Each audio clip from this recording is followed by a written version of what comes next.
Hello. Hello. Yeah. Let's make sure we're. Hey. Oh, you're getting the feedback. All right, now I'm just making sure we got sound coming through. Yeah. Oh, hey, sounded good in that. here. Chiming in already, Crispy Bacon. Now I'm getting hey your there. loop. Shut your fucking loop off. All right. So Crispy Bacon. Crispy all right. Bacon, what's up, brother? Welcome. Well, hey, fucking hey, brother.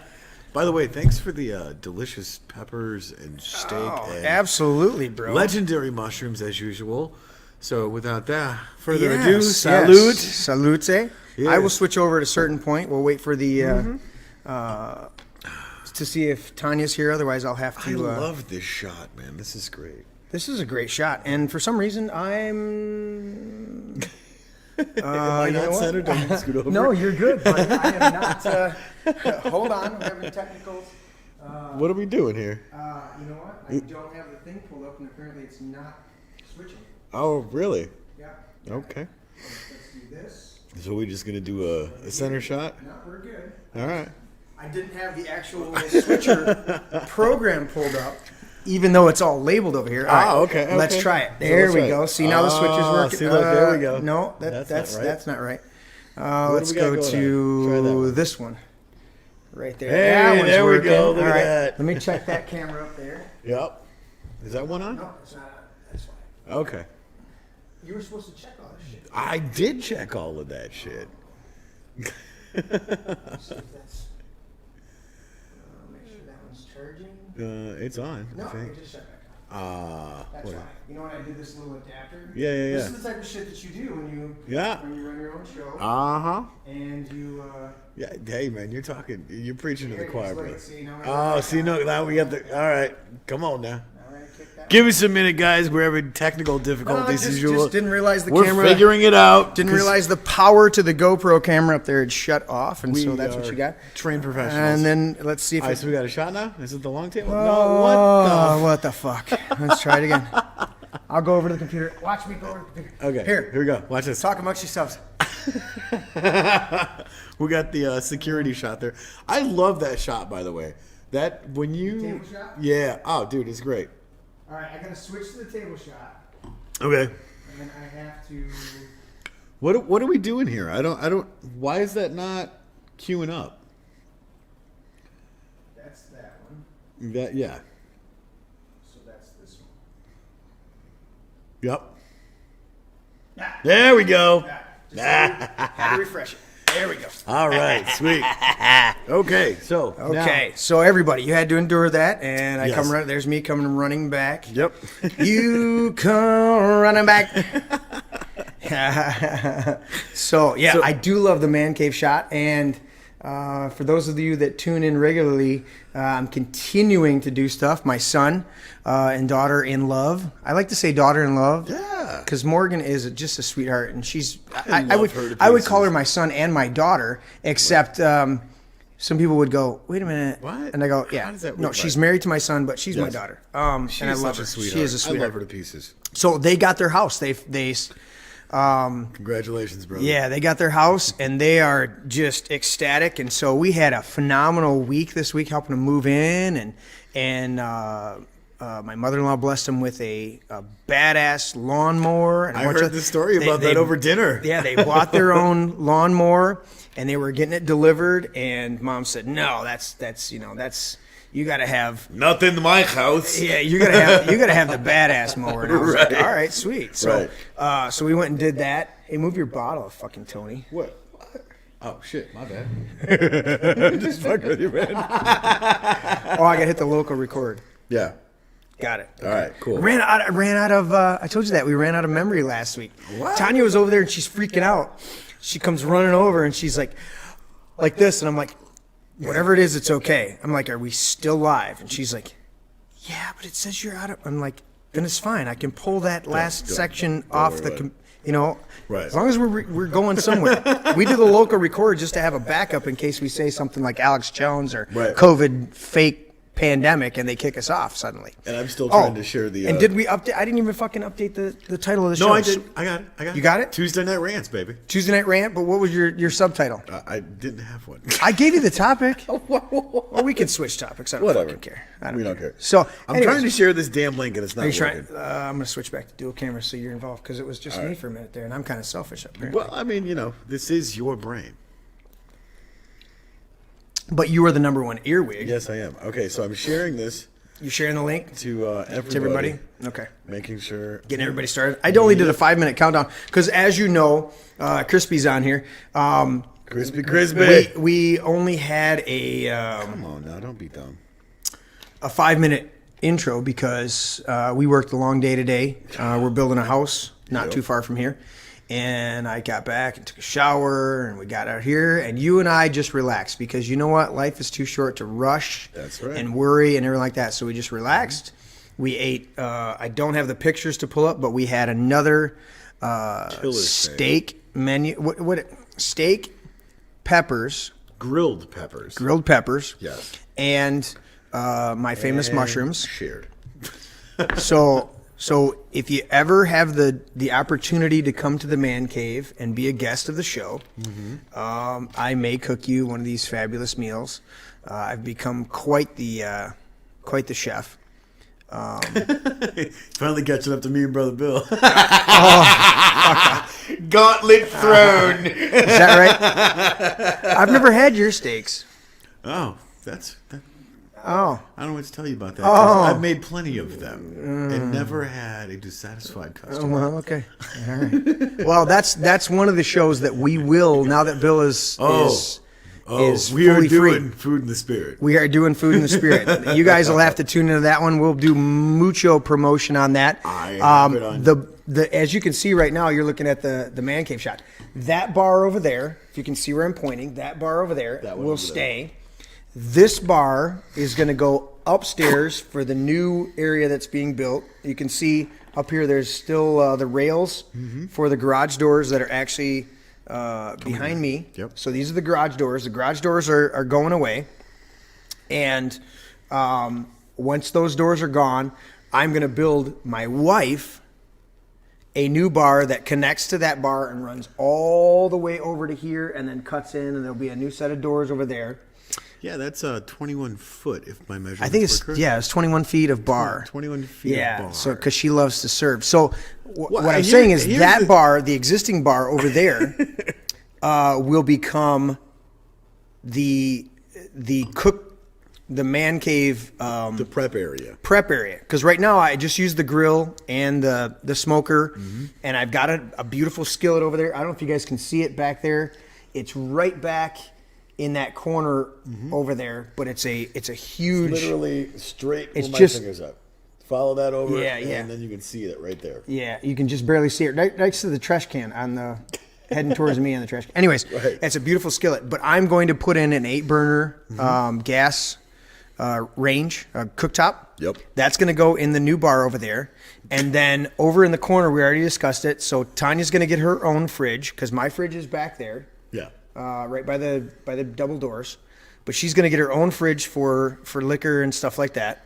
And then there's going to be a pantry cabinet. And then I'll have my double ovens. Yeah. And then the sink. Yep. And so we've mapped it all out. We've designed it all out. And so it's going to be pretty kick-ass. And that's the shit that's out. What's up? Crispy's chiming in and says, I forgot everyone's name. What's the dude who's behind the computer all the time?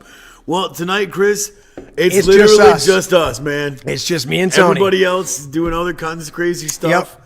Speaking of that, I wanted to backtrack for a minute because you were talking about the cooking show. Yeah. I was chit-chatting with our brother Bill, and he wants to jump on and do a podcast now. And I went... Like his own individual... Absolutely. And I went, hey... The only stipulation is if we produce it, he can't do it until he comes on to our shows first. He has to come on. He's got to come on our shows first. Did you give that to him? I told him, I said, look, hey, I will produce your show. I will be executive producer on your show. But we're not doing it until you come on mine. Nice. All right, keep talking. I got to walk over here. That's good. But no, it was funny because while we were ordering Chinese last night, was it last night? Yeah. Yeah, so last night we were ordering Chinese and got here. And I had to turn the man cave sign on. Yeah, I'm so proud of that sign. You helped me with that sign. It's fucking awesome. Dude, that was such a freaking cool process. Dude, oh yeah. But anyways, and I called him. Yep. Chris says, I know I just said that this is the Two Bald Men group. Kind of like Blue Man group, but I think a little different. Blue Ball group. Yeah. What? Hey, no. I ain't no, worried me about either. that. I'm good. But no, he was like, man, I got an idea for a show. And, it's funny because I hear this all the time. Because when you tell people what you do for a living, right? They're like, oh, I want to do a show. And it's like, do you you really realize? Yeah, when your interns all bail on you and Yeah. you have to run your changer and you've got to remember, because I could have pointed and go, turn the man cave sign on. Right. And I could have pointed over here and I go, oh, look over here, look at the shot. In fact, I have to do another shot. So keep talking, Tony. Explain all these fucking people. But that's the thing right. So talking with him and he's like, I got this idea for a show. And of course, he's my brother. I love him to pieces. Shout out to Bill. And I said, all right, give me the skinny. Talk to me about what you got. And he's like, well, I want to do this and I want to do this. And I'm not going to give any details because it's a really cool idea. Right. And I said, look, you need interns. You need runners. You need people that, yes, it can be considered a shit job.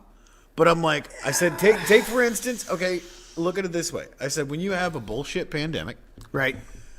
I said, I'm in the studio full of all kinds of goodies and stuff. Mm-hmm. And I had to run the show by myself, which meant I had to troubleshoot. I had to problem solve. I had to figure out all of this stuff that I knew enough to be dangerous. Thank God my cousin, shout out to Dustin, the unknown artist, who gave me literally a crash course in 48 hours for he's been doing this as long as we have, if not a little bit longer. 3, almost 4 years of information in 48 hours and said, okay.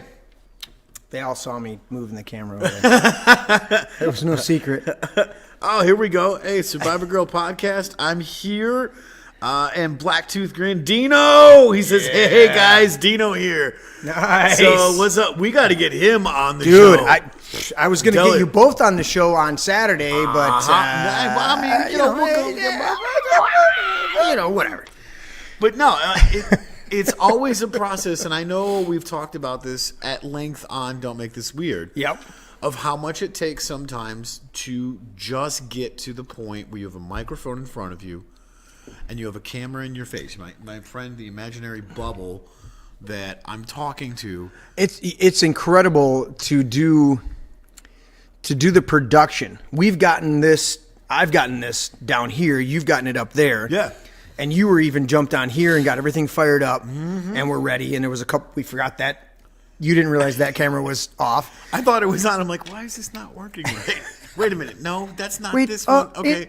Because we got the two. The security camera. There's your security cam shot. I love that shot. Dude, that shot is so incredible. And I can't wait until these freaking bars are gone. But again, we're going to be upstairs. Yeah. We're going to be upstairs in the new Which means area. we're going to have to throw it from that direction. It'll throw up from, it'll basically be in the same spot, but it'll probably, because it's fisheye, it'll actually catch more of us. It's going to be a badass shot no matter what.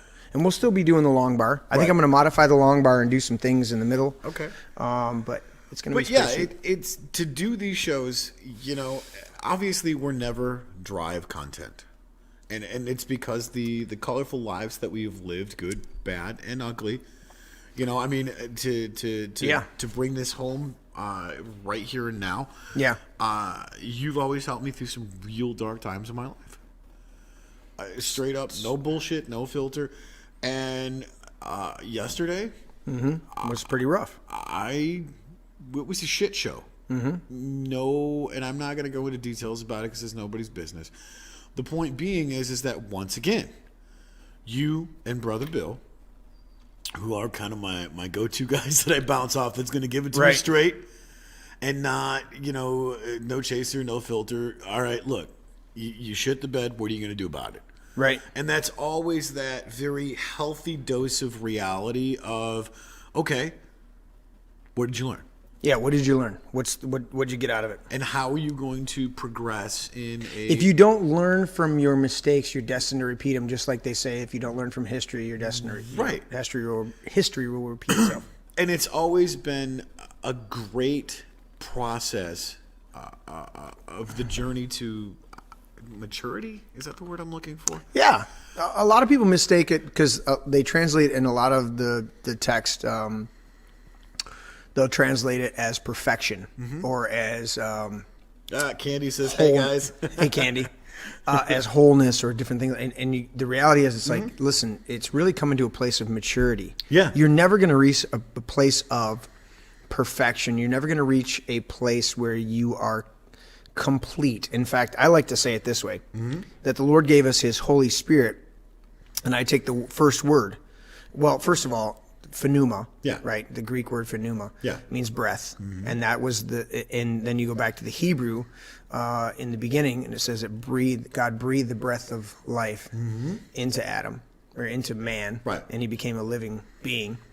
But it's that pneuma, that breath, Right. Okay, so Right. then you think of the idea of the breath of the Spirit, Right. But then it says Holy Spirit. That's the way they personified the Spirit Right. of God Right. in the New Testament. In the Old Testament, it was just the Spirit, Right. the breath. Right. But in the New Testament, it was the Holy Spirit. And if you take the etymology and you go holy, whole, complete. Right. So I don't have to be complete. Right. I just need to be mature because the Lord has given me his whole Spirit Right. access to, not overwhelmingly the whole Spirit, but access to the whole Spirit. So I don't have to figure everything out because I can just go, all right, Lord, and quite literally, for those of you, we haven't done the disclaimer, we'll do that in a second. Right, Because it's right. quite literally, We'll get some to people, they go, oh, I can't, you cuss and you do this. And I go, listen, I've literally, there's no ambiguity in my relationship with the Lord. Right. Lord, I have no fucking clue. And he goes, I got you, son. And I go, all right. And he go, how can you cuss and the Lord still talk to you? And I go, I guess you don't have the same relationship that I do because the Holy Spirit that I'm connected to, Right. the Jesus I'm connected to, and the Father that I'm connected to go, come on, son. I knew who you were before you thought you were, before you tried to be all holy. He's like, there was one time in church, and you'll tell whatever you're thinking of. There was one time in church, and I was literally, I have some badass fedoras. In fact, Man Cave shot. I don't know if it's cut. It picks him up. No. But I have some of my really Go over my shoulder. Go over your shoulder. Let's see. You can't see them. They're out of focus because you're My fat head. yeah. But anyways, up on my shelf up there, up on the shelf are my really fancy that I was blessed with. Dude, you wore them out to Ren Fair, which That's was what epic. that's where we got them. Yeah. And so those are my Ren Fair Yeah. fedoras, but I also have some like normal everyday fedoras. Oh, yeah. And they're badass fedoras. But anyways, I was doing church service one day, and we are deep, dude. I mean, it's just we're jamming, and I mean it's almost in the room. I don't care what your experience is with church, okay? This is my experience. We were in the room, and it was so thick that it was like a mist in the room. Yeah. All right. I don't know if that was the day that the angels were singing with us, but that was also a trip, dude. Yeah. Because we got done and we're like, there were multiple other voices singing with us. We went back and listened to the recording. We're like, Hey, wait, can you what? hear them? Because like there were harmonies coming out that were not us. Nope. And we're like, you start but it blows you away. You're like, but anyways, on this particular day, I'm wearing my fedora. Yeah. And And or no, I wasn't wearing my fedora. I walk into the church. Yeah. I was brought up somewhat in church, right? Okay. Yeah. And I walk into church. I take my fedora off, right? I put it down, and I doing service. We're doing the worship part of it, and I think we had some really kick-ass music on. And they go, "How can you say kick-ass and church?" And I go, "Shut the fuck." Anyways, Love Jesus, hate church. Read that series. That's great. yeah. So we're deep in this worship mode. Yeah. And I can't tell you everybody that was there, but it was just powerful, man. Just drenching. You look up and there was a haze in this room. Yeah. Okay. And the Lord says to me, "Put your hat on." And instantly, Yeah. I went like this, And he goes, "Don't get religious on me, boy." I'm hearing it. He goes, "Don't get religious on me, boy. Go put your hat on." Right. And I went, "Yes, Lord." And I went and put my hat on, dude. And as soon as I put my own hat on, I went like this, and it just felt like I was like, you just drenched, just this wave of water just washed over me. Not like at the water park where it spills out and you just get hit hard. Right. It was like this just soft, Yep. engulfing just water just washed right over me. And I was drunk, dude, in the spirit. Yeah. I was gone. I mean, I put my hat on and I went like this, and I'm staggering, dude, for like the next half an hour, and ended up laying down on the ground. Oh, yeah. I'm just like toasted, dude, Yep. and I'm like, that's the type of stuff that the Lord wants for us. But He also doesn't go. He also doesn't. You learn from shit. You learn from things. I drank a few too many martinis the other night, and it caught up with me. What did you learn?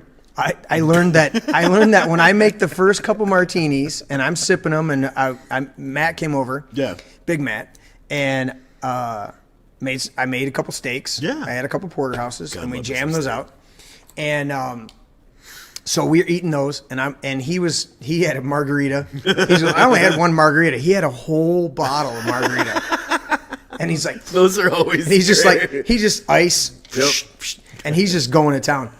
And if you've seen Matt on the show, you know who the fuck Matt is. Yeah. Matt can go through a case of beer, and he's like, "Yep," and he'll blow on a thing and be like, "Yeah, I'm good to drive home." Yep. And you're like, "Yeah, you actually. Where the fuck did you put all that?" Yeah. Anyways, He's like Vanilla Gorilla. The dude can slam a 30 rack and still walk a sober straight line and drive home like he just woke up. they had a fire a few years back. Okay. Right. Matt, Chicago, our buddy. Chris and another guy, it was at Chris's place up north, and it caught fire. Wow. And Matt had done a 30 rack and then some. Yeah. Yeah. Everybody else had done their own things, Yeah. and they're battling this fire, and they all get out of the house, get the dog out. Yeah. And the sheriff says, "Hey, boys, can't let you, unless one of you can blow below 0.8, Right, 0.08, I can't let you drive away." And they're like, "Dude, it's 5 a.m. We need to go to a hotel or something, cleaned up. All of our clothes were in there." Right. And Matt goes, "I'm good." And he'd rescued everybody. Right. Like he'd gone up and slapped Chicago. He's like, "Get up, house is on fire. Get the fuck out of the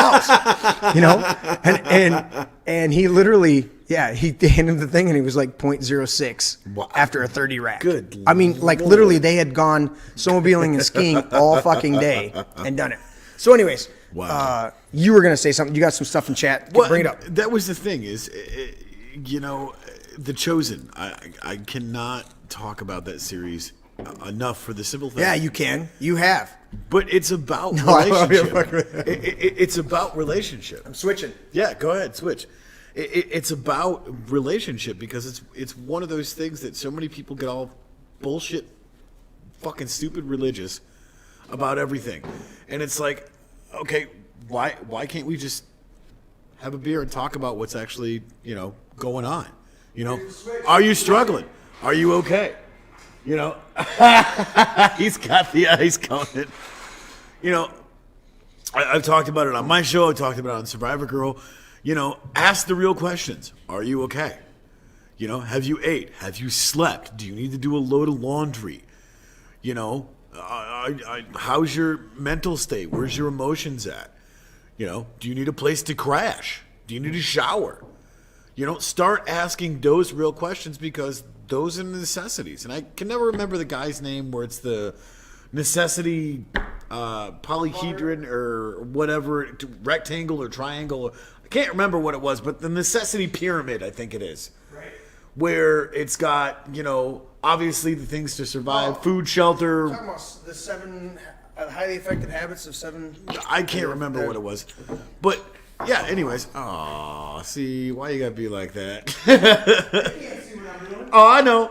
But, no, that's the thing, is when you level the playing field and get back to what actually matters. Are you human? Cool. Then there's our common denominator. It's not about race. It's not about ethnicity. It's about the fact... my wife's not here. Right. It's about the fact that we need to connect on a real raw level. Absolutely. And that's one of the things that I like about the series Chosen. Right. Is because, yes, it's the story of Christ. I'm doing it that way. Hey, disclaimer, spoiler alert, blah, blah, blah. But it is unlike any other story I have ever watched. Right. When it comes to Does it come down because it's authentic and it's true to real life? That's the thing that pisses me off about most of it. It's like, don't act. I've been in too many back rooms with too many pastors that were not necessarily disingenuous, but not necessarily authentic. It's like, the anointing's on me. You can't talk to me right now. And now the thing is, really? Well, and I'll give you something. I'll tell you, I've been there. Right. Where the anointing has been so heavy on me. Right. That it's a trip, dude. You don't know how to respond. But then when you move from that and you start to manipulate and start to do all sorts of other shit, it's like, stop it, dude. Like I was just saying, I've been drunk in the spirit to the point where I've been laying there on the floor just basking in the presence of God, and it's awesome.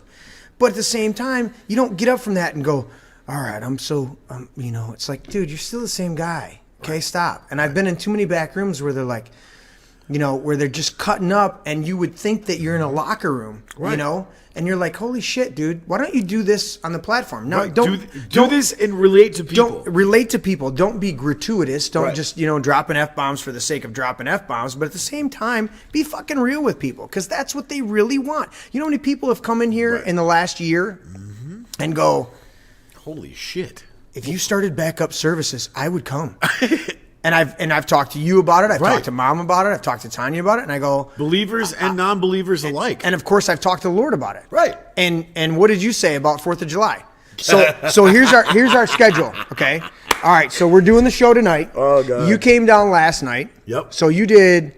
So we had Bill's party on Saturday. Yep. We were gonna try to squeeze in a This Is My Brain normal broadcast. Didn't work out.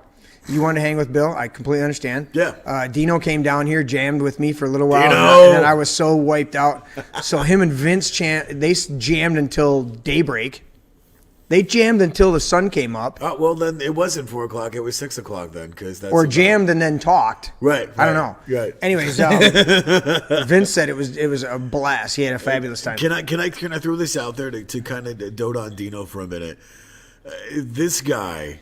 straight up is one of the best musicians / songwriters / when he is in the groove, singers. Dude, we started writing a song. That's what I'm talking about. On Bill's back porch. At the drop of a hat. And I want to get all of us together here at the cave. He finally got here. He was like, oh! He calls me up. Was it yesterday? He calls me up and he's like, brother, I had no idea. The video, the pictures didn't do it justice. I got it. I got to get back down there because holy shit, now I see what you're talking about, and you bring it real. You represent and hey man, be real with me. Tell me what Jeremy thought. And I'm like, dude, he wants to finish writing the fucking song with you. Let's get it done. Yeah. So you heard it here, Dino. He's listening right now. Yeah, absolutely. You want to finish the song with Absolutely, dude. Absolutely. Yeah. Who's chiming in? Oh, my God. Holy shit. Chris says bacon's great. He says, I'm going to go. Obviously, he's got some stuff to do. You catch the rebroadcast, buddy. You catch the rebroadcast, brother. Survivor Girl Podcast says, hey, Chris. Hey, Dino. Dino chimes in and said hello, and he says, "Yes, sir, good time." Good time. And then Survivor Girl says, "I love that you are. You do not hide from who you are. You swear, but you are right with the Lord and authentic." Good Dino impression. Apparently, I'm getting the impression going on. Yeah, thank you. That's what it's about, is being authentic, Right. and that's the thing is, I've realized we were talking about this, and we'll get into it. Let's do the we're Disclaimer, quite man. we're We gotta quite a get bit this- into the show, and Yeah. we got to get into this. Let's do the disclaimer, and I'm going to talk about being authentic. What we got going on here? It says, "Notice this place is politically incorrect. We say Merry Christmas, one nation under God. We salute our flag and give thanks to our troops." Right. If this offends you, leave. Yeah, you can leave. We also enjoy adult beverages, and I've switched to my Di Serono. That's right. Cheers, I had on, a brother. couple apple beers, but now I've switched to my Di Serono. see, what And are we you also shot at? What are you cuss. doing? Well, that's the other thing, dude.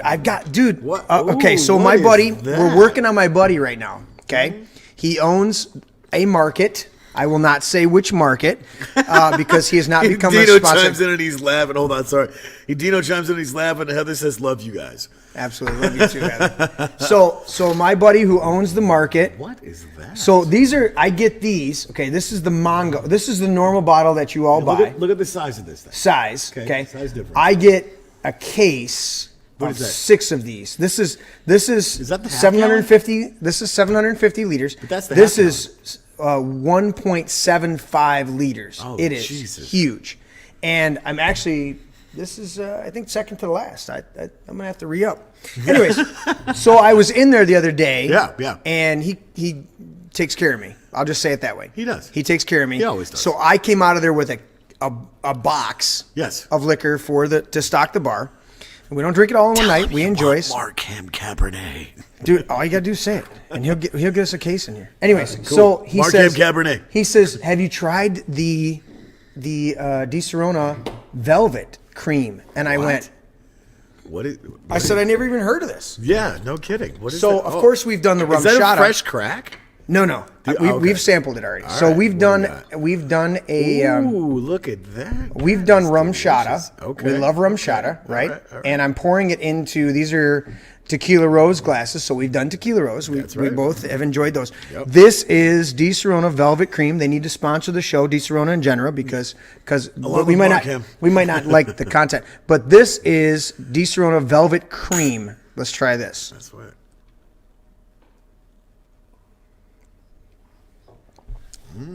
Smooth and fucking dangerous. Give me your impression. Oh wow, that could get us in all kinds of trouble. Does that taste like 17%?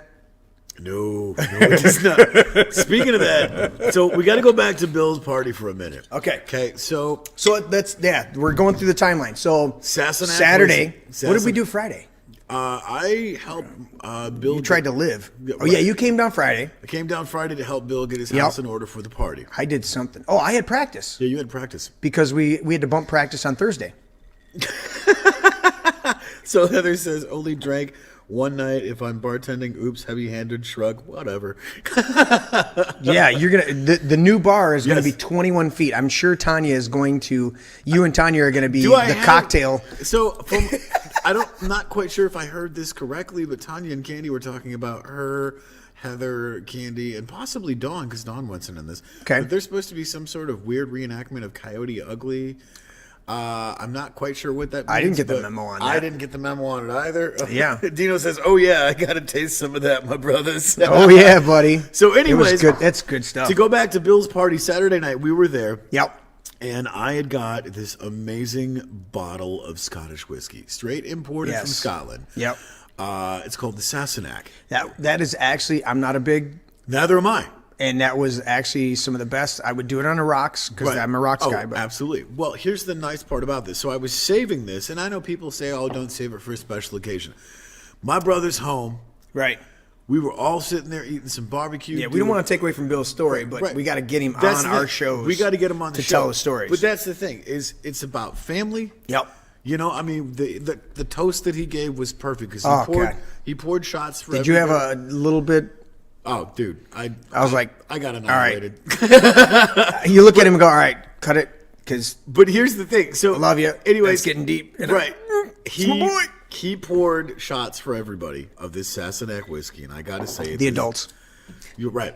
Everybody that was an adult. Sorry. Heather's chiming in. Hell no, H2O. Gotta love Coyote Ugly. Sister, do what you got to do. But the best part about this is everybody's got their drinks up there that are adults. I'm just fucking with you. And we're all standing around. We've got the drinks, and there's a little bit of it was kind of heavy-handed, but it was a drink. Okay, Yeah. It's a shot, celebration. And he said, somebody said need toast, and of course I chime off with my smart mouth, going, to our wives and girlfriends, may they never meet. And Bill says the most beautiful thing he could have said at that time, and I got to say it got me choked up a little bit because we're all standing around there, all this family. Yeah. Not blood, family. And that's what he said. And he said it before, but he said Right. it at this moment. It was deeply profound. It was. And he said, blood makes you related. Loyalty makes you family. Yeah. And we all, saluted and drank. And I got to say, I was already feeling pretty good because we had been drinking. That was the main reason we didn't do the show on Saturday. She got so... I was 4 bottles in.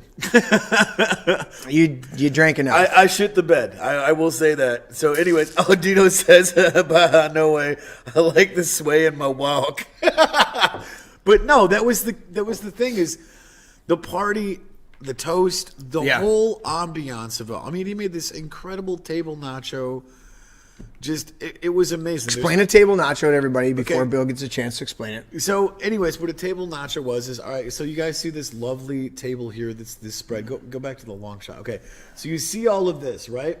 Now this is no bullshit. What he did is he made a table nacho. So he puts down the plastic. He puts down the plastic. Puts down all the chips. All of the salsa, the hamburger, the cheese. Now all of this is fresh. Like I just cooked it all up. But then he puts it all on the table. Yeah, and it's like from literally and literally it's like this. It's a huge. It's one of those folding tables. It's It's one of those plastic tables you fold in half. So it's probably got to be 8 foot.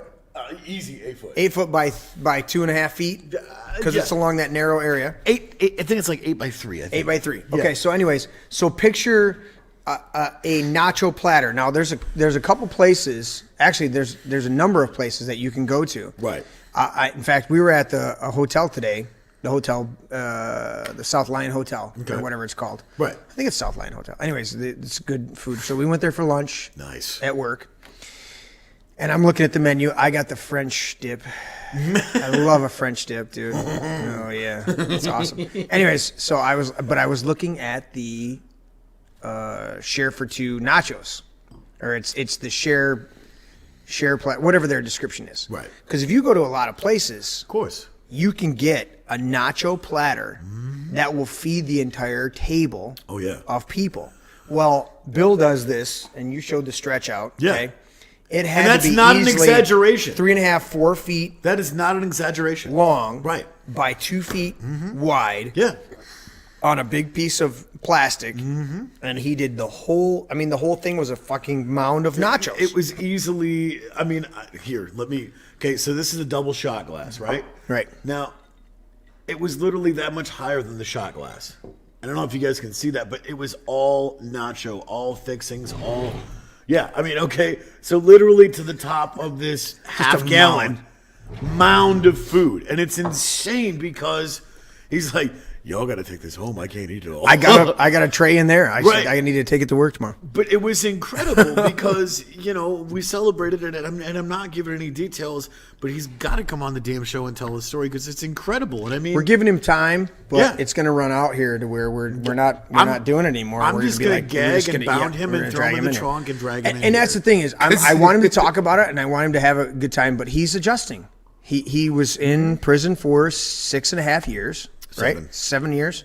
88 months total. On halfway house and well, 6.5 years in, and then another 6 months. Right. He'll do the exact numbers. Anyways, so he was in a halfway house, and then it was halfway house, and then home confinement, which was almost worse. Oh God. Than the prison because you're free, but you're not free. I mean, you have to, at least in prison, he had a routine and he was somewhat autonomous within his confinement, meaning he knew his routine and he went and did this and he went and did that and he went and did this and he could do this. Literally, when he was on home confinement, if he wanted to do anything other than sit at home and fucking vegetate, he had to get permission. Can I go to Rite Aid and pick up a script? No. Can you do this? And he's like, are you kidding me? I need to go and do this shit. Right. You picked him up. I picked him up. Yep. I took him to college 3 or 4 times and took him to different spots. My mom, you guys know Mom from being on the show.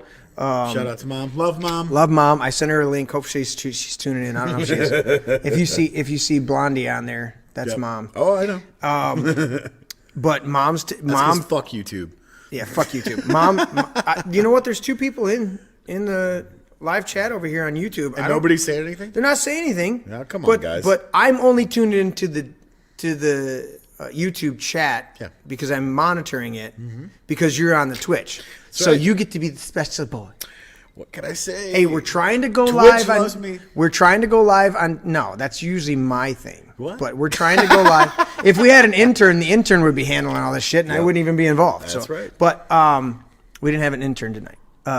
It's difficult to line people up to do that, but at the same time, once they do it, they have a blast. Well, and I got to say, with all of the projects that we've ever been involved with, whether it's been music, whether it's been creating something literally out of thin air and going, okay, this is becoming an empire because we're building it brick by brick by brick by brick. Right.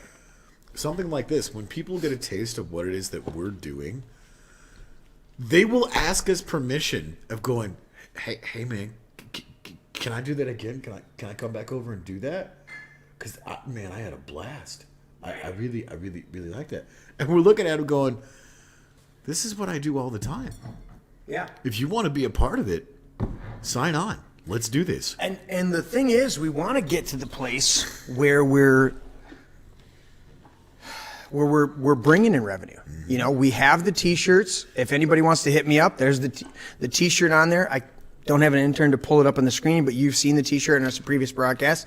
It's got the fuck you up here at the top, and it says we are all essentials. That's right. Dude, I could pull it up on my phone. There were 3 gals. I don't have their permission, but I had 3 gals. They took their picture, and at the one restaurant, I walked in, and they're like, welcome. How can we? Oh my God, I love that shirt. And then another one goes, oh yeah. And then the next thing I know, they're like, great. They're like, where did you get that? I'm like, I made it. And they're like, can we get one? I'm like, yeah. So I went up to the truck and got them shirts, and then they're hitting me up. So if you guys have seen that shirt before, but it's basically it's the gray shirt. I do. Go, Tony, where are they at? Right behind you in the box. Grab one in the box. Yep. See if you can reach one in the box. He's got it! Man cave shot! Hey, there we go. Can you get one? Unfold? No, I had them all folded together at one point. See, why you gotta make me work for it? Did you take one last time you were here? No, I didn't. This is the first time I've seen him. What? In person, no less. Well, you need to get a extra smooth or whatever size you wear. What is this? This is an XL. Look at that. All right, I'm going to go to your shot. There it is. Move it over. Yep. We are all essential. Now, that's a little harsh. I know, but fuck you. We're all essential. That's right. That's the shirt. And so we've got those shirts available. I had a request the other day. They're like, can you get us a couple in 2X? My dad's a little bit bigger, and my dad loves that shirt, and he wants to. So I'm like, okay, I'll see what I can do. So we're potentially going to be getting some more of those. That's right. Are you circling? Nope. Okay, we're good. My YouTube started to circle. Yeah, fuck YouTube. Well, just check. But no, it's probably because we said fuck YouTube that they want to do I mean, it is what it is. But that's the great part about being able to do all of this stuff is anybody that signs on with us and has signed on with us. Yeah. From years ago. I mean, shit, we've known each other for 17 years. There's a lot of history between you and I. Yeah. And we've had people come back 10, 15 years ago and went, wait, what are you guys doing? Yeah. Can I get in you that? know, the interesting thing is the foundations too, because I have videos on actually the YouTube channel. Yeah. I have church videos that I've done. And I say church videos, but I was really trying to break religious mindsets anyways back then. Of course. But I was doing it from a scriptural standpoint of you know what, you thought this for a long time. Right. I mean, I did 3 parts because at that point I could only do 10 minutes at a time. Remember? Right. So the first couple years of videos until I reached certain status with YouTube, right? Now it's unlimited on a channel, and I can't do the actual This Is My Brain channel. So I'm like, all right, I'll use my church channel that's been established for 12, 13 years. Right. Dicks. But anyways, so I had it on there. So I mean, I've done videos of I was thinking of the false teachers, and I titled it "False Teachers," right? Right. So of course everybody's going to tune in and check out, see who I'm ripping on. Of course. And I literally start the thing and rip on everybody who accuses everybody else of being a false teacher. Right. I'm like, I don't give a shit who you're going after and who you think is, and they, this person's a false prophet and this person's a false teacher. And I'm like, they got a church of 10,000 people. What do you have? You got 5 fucking followers on YouTube, and you think that you have any stature to challenge them? I'm sorry. Scripture says if you have a problem with your brother, you go to him one-on-one. And deal with it. And then if they don't listen, you bring somebody else with you, and it's still a private engagement. And then if they don't listen and you have some status, Right. then you bring it before the church and say, hey, I tried to get this situation straightened out, and it didn't work. Right. Okay?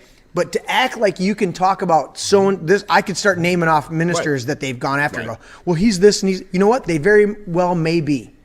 But I also know of another scripture that says, touch not mine anointed. Thank you. And they go, well, how can you say that they're even anointed? You know what? I'd rather default to the idea that they are anointed and they have 10,000 people in their congregation. Okay. Yeah. And they've got multitudes of thousands of people that tune in to their streams, their broadcasts, whatever they've got going. Okay. Right. If you want to make your name by trampling on them, have at it. Go ahead. But you're the idiot. You're the one that's going to face the consequences. Yep. It's no different than the dickheads who say that I have my own issues with corporations. Right. There's a multitude of corporations out there that do some bad shit. Okay. Yep. But I'm not going to set up a table in front of fucking Walmart and make T-shirts on how bad Walmart is because the reality is you're actually making your living off of fucking Walmart. Thank you.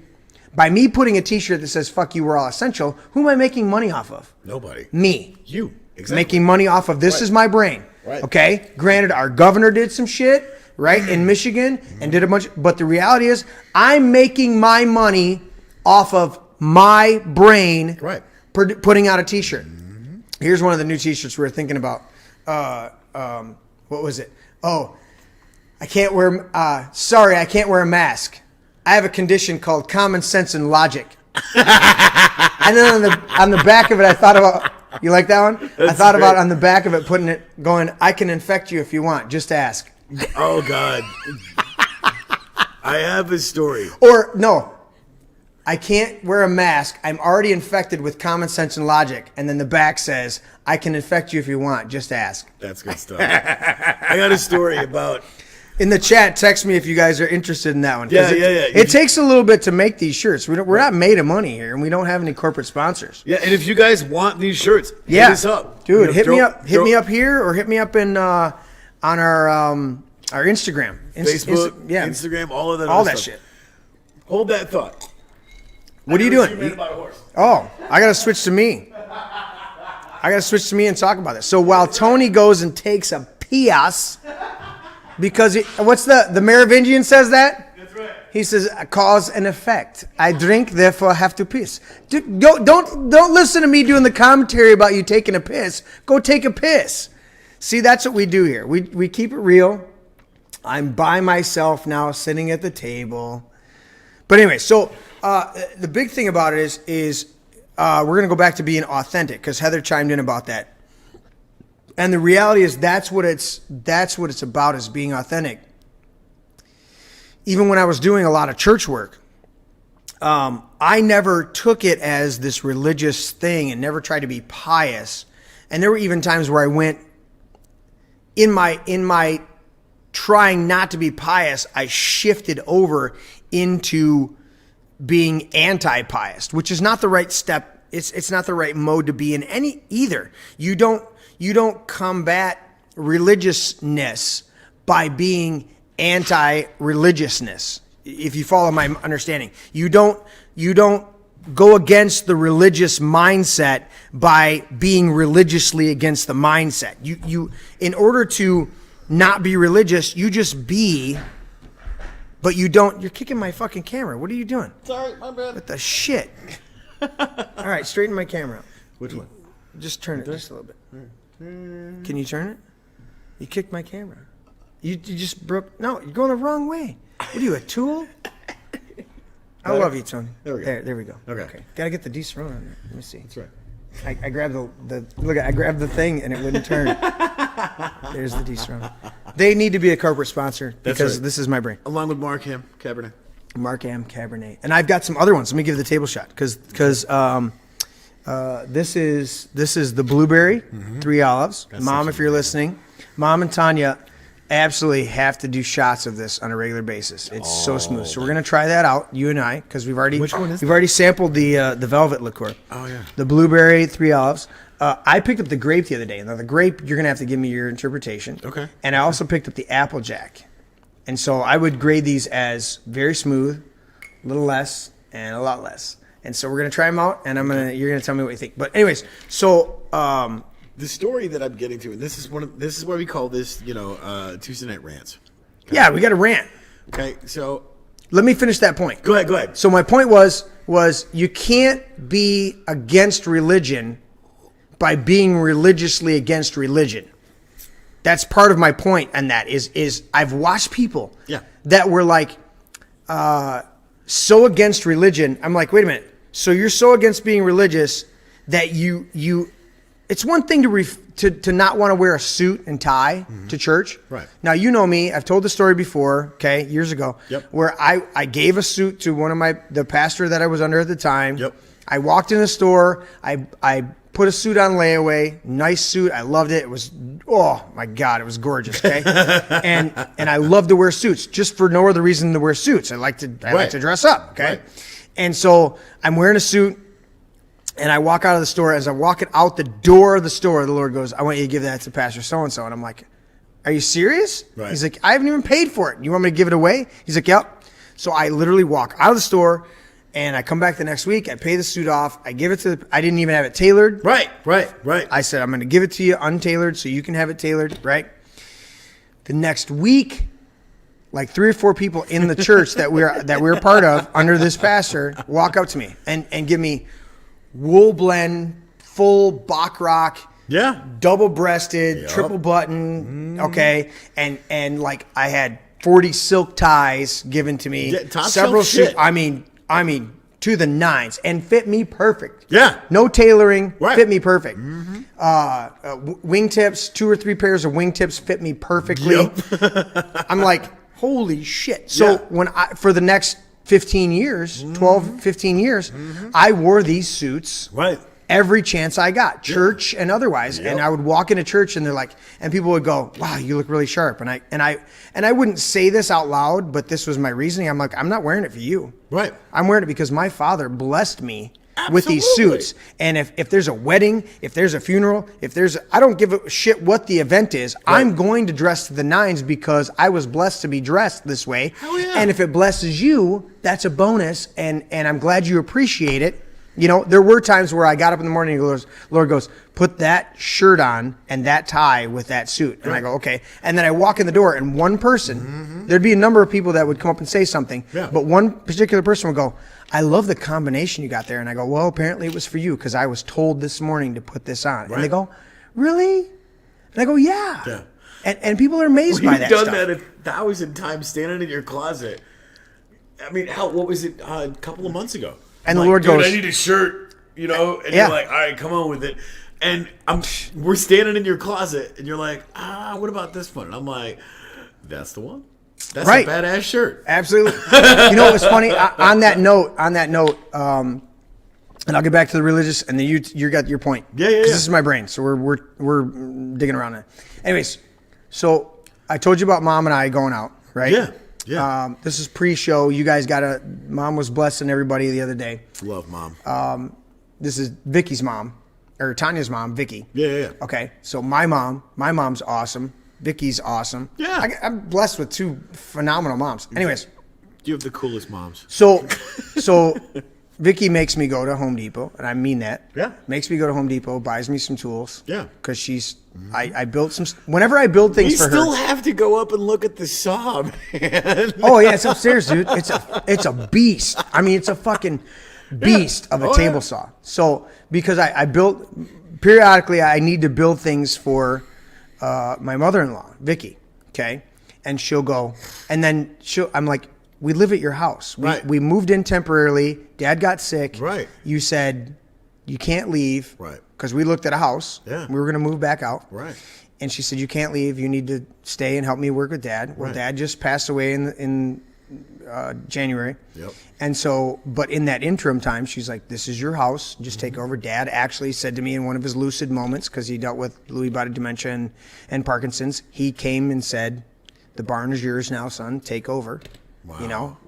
And so I've done that. Yeah. This used to be a functional working barn as far as Dad and my brother-in-law had boats. I mean, these garage doors that we're going to get rid of were literally 3 garage. There was a huge, as big as they could get on the road without having to leave it in harbor. Yep. Cabin cruiser was over in this bay where the long bar is over there, or where the main bar is, where the long bar is here. Right. Wally had one of his boats, and then they had the jet boat over here, and there's a huge lift that's about to be sold. Mom gave me permission to sell it, and that's going to pay for some of the other stuff up here. But anyways, long story short, so we went to Mom made me go to Home Depot. We're doing that stuff, right? Yeah, yeah. Okay, we're having a good time. Her and I just hanging out, and she says we're in a conversation. I said, well, I want to go buy Tractor Supply. Okay. Right. Because my buddy Matt said they've got barn doors. And if you look over there, you guys can see, Tony, run over there and grab it real quick. The dartboard is actually on a barn door. So check this out. Check this shit out. So the dartboard over there is on the barn door, behind the barn door. That leads into all the tools and leads back into the green room where the boys actually have the PlayStation set up and one of the screens back there, and then you go all the way around and you come into the drum area. But anyway, so that's a barn door. Yep. And I said, I literally couldn't find the hardware that I wanted, so I literally made the hardware that's on that barn door. Right. And I go, I kind of want to see if they've got anything a little bit better than what I was able to cobble together and make. I mean, Of course. Obviously the door fucking works. You just moved it. Dude, it's so smooth. So, but anyway, so I go to Mom. All right, I want to go over to Tractor Supply here in Fenton. So we go in there because my buddy said they had some dart, and all they had was like the literal barn doors, like if we were getting a barn door. Yeah. Right. So it's got the big wide tracks, and I'm like, it's not really what I want. I'm looking for that ride iron decorative shit. Yeah. Okay. So we pull out of there, or we come out of the store. We walk out. Yeah. And this dude's in a white F-150 pulled up behind me, and he goes, dude, and I'm like, what's up? And he goes, I saw your truck, man, with the stormtrooper stuff. And he points to like one sticker that he's got. And then he looks at my truck. And if I had an intern, I would pull up the photos of my F-150. Yeah, right. So my F-150 is all white with black trim. Yep. Okay. And when I bought it, Mom said after a week, because I was looking at the sterling gray. Yeah. No, the sterling gray, which is a gorgeous color F-150. But when they gave me a really good deal on my truck. And so I bought it off the used car lot, traded my other truck in. Right. And they're like, this white one. And it sat in the driveway for like a week. And I'm a Star Wars fan. Right. And my mother-in-law, all of a sudden, Vicky looks out and she goes, I know why you bought that truck. It looks like a stormtrooper. And I was like, holy shit, it does. So that's one of the reasons why this guy's sitting here, because he's the Lego Stormtrooper Legos. So I've got a ton of Stormtroopers around here, and I was never like a huge just specifically Stormtrooper fan. But as soon as I got the truck, Dude, that's a great decorative part. Leave that there for the whole show. I'm gonna leave him right there. You know what? I got the Boba Fett and I got a Dio. They're sitting the little droid, the newest little droid from the last movie. BB-8. No, Dio. Dio. The little guy that's mostly white with the little green. The one that they had the jump start. Yeah. Okay, yeah. That's over there. I just haven't done it. Nice. And then next to him is the Boba Fett helmet. So Okay. it's roughly the same size Boba Fett helmet. Anyway, so long story short, I come out, this dude is like tripping out over the truck. He says he's like, oh, she's like, dude, he's like, I love your truck, man, with all this stuff. I goes, did you see this? You know, because I'm pointing to the dash, because I've got one of the stormtrooper clocks on the dash that actually holds a tablet, because I keep the tablet in there for whatever. Right. You know, my particular truck was right at the cutoff between Sync 2 and Sync 3. Right. So I don't have navigation. I have a compass and shit. Yeah. And I could upgrade it, but it would cost me. So I just keep a tablet on the dashboard. Right. And I punch in, you know, Waze or whatever the fuck program I'm using. GPS bullshit. Yeah, and I can go wherever I want. So anyways, long story short, we got in the truck, said, you know, chatted with this guy for a minute, right? Yeah. He's checking it out. He's like, dude, I love all of it. We get in the truck, and because we hadn't found anything, I looked at my mother-in-law and I said, well, I guess that was the reason we went to Tractor Supply. Right. And she goes, yep. He's going to have, it blessed his day. He had a really good day. Right. And we drove away. And I go, that's what it's about. So when I wore my suits for all those years, it was like, you don't know the times that you're blessing somebody. No. And again, going back to what I was saying earlier, you can't. So I was pointing out this friend of mine that he was so anti being religious that it was like, not only did he not want to wear a suit, he wore the shittiest, rattiest clothes that he could wear. And I'm like, all right, I understand you not wanting to wear a suit, dude, but how does that honor the Lord? I'm not talking about honoring the pastor and honoring the house and honoring that. Listen, if you went to somebody's wedding, would you put on some nice clothes because it's a celebration? Yeah. If you went to somebody's funeral, would you put on something that you thought was appropriate? You know, I generally go to weddings and I just wear a nice suit. I don't like to do the black thing because I want to go there in some way or fashion to celebrate the passing of a life, even if it's tragic or whatever. Right. If I want to go to a banquet, I'm going to put on something very nice. And again, so you're going to walk into church where you're supposed to be fellowshipping with everybody, hanging out with everybody. Listen, dude, if you had a housewarming fucking party, I'm going to, and it was like more formal. Yeah. I mean, I didn't put on my shitty work shorts to go to Bill's on Saturday. No. I put on some nice shorts. So that's what I'm saying is I've had people in my life where they swung so far over here where they didn't want to be religious that they were religious in their anti-religion. And I'm like, dude, that's not the solution. Just be yourself. And that's the point that when Heather said, I love you being a thing. Dude, I've gotten to the point in life, I'm 47 years old, where I just go, you know what? It's not that I don't care, but at the same time, I'm sensitive, right? About when the kids are here, you don't drop a ton of F-bombs, but at the same time, you don't so overregulate. Because I grew up in environments where everybody just talked. They didn't necessarily censor themselves because the children were there. They just talked, and I grew up in those environments. Okay, so when I think about it, I go, you know what? Kids are watching this shit on TV. They're watching this, they're watching this. And I go, you know what? One of the things that we say, just like we do with alcohol, and I taught this to my daughter-in-law, right? You know this.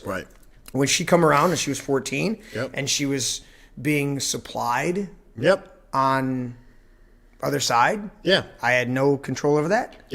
I had to go, all right, Lord, what's my solution here? And he goes, talk to her. And I would say to Morgan, Morgan, why do we drink? Because she would come over with, I'm not going to cast aspersions, but she would be supplied by somebody in authority in her life. Let's just put it that way. Right. And then showing up on my doorstep to hang out with Nicole at the time because Al and Morgan hadn't even started that relationship at that point. She was Nicole's friend. And I'm looking at it going, you just showed up with a case of fucking beer and some liquor.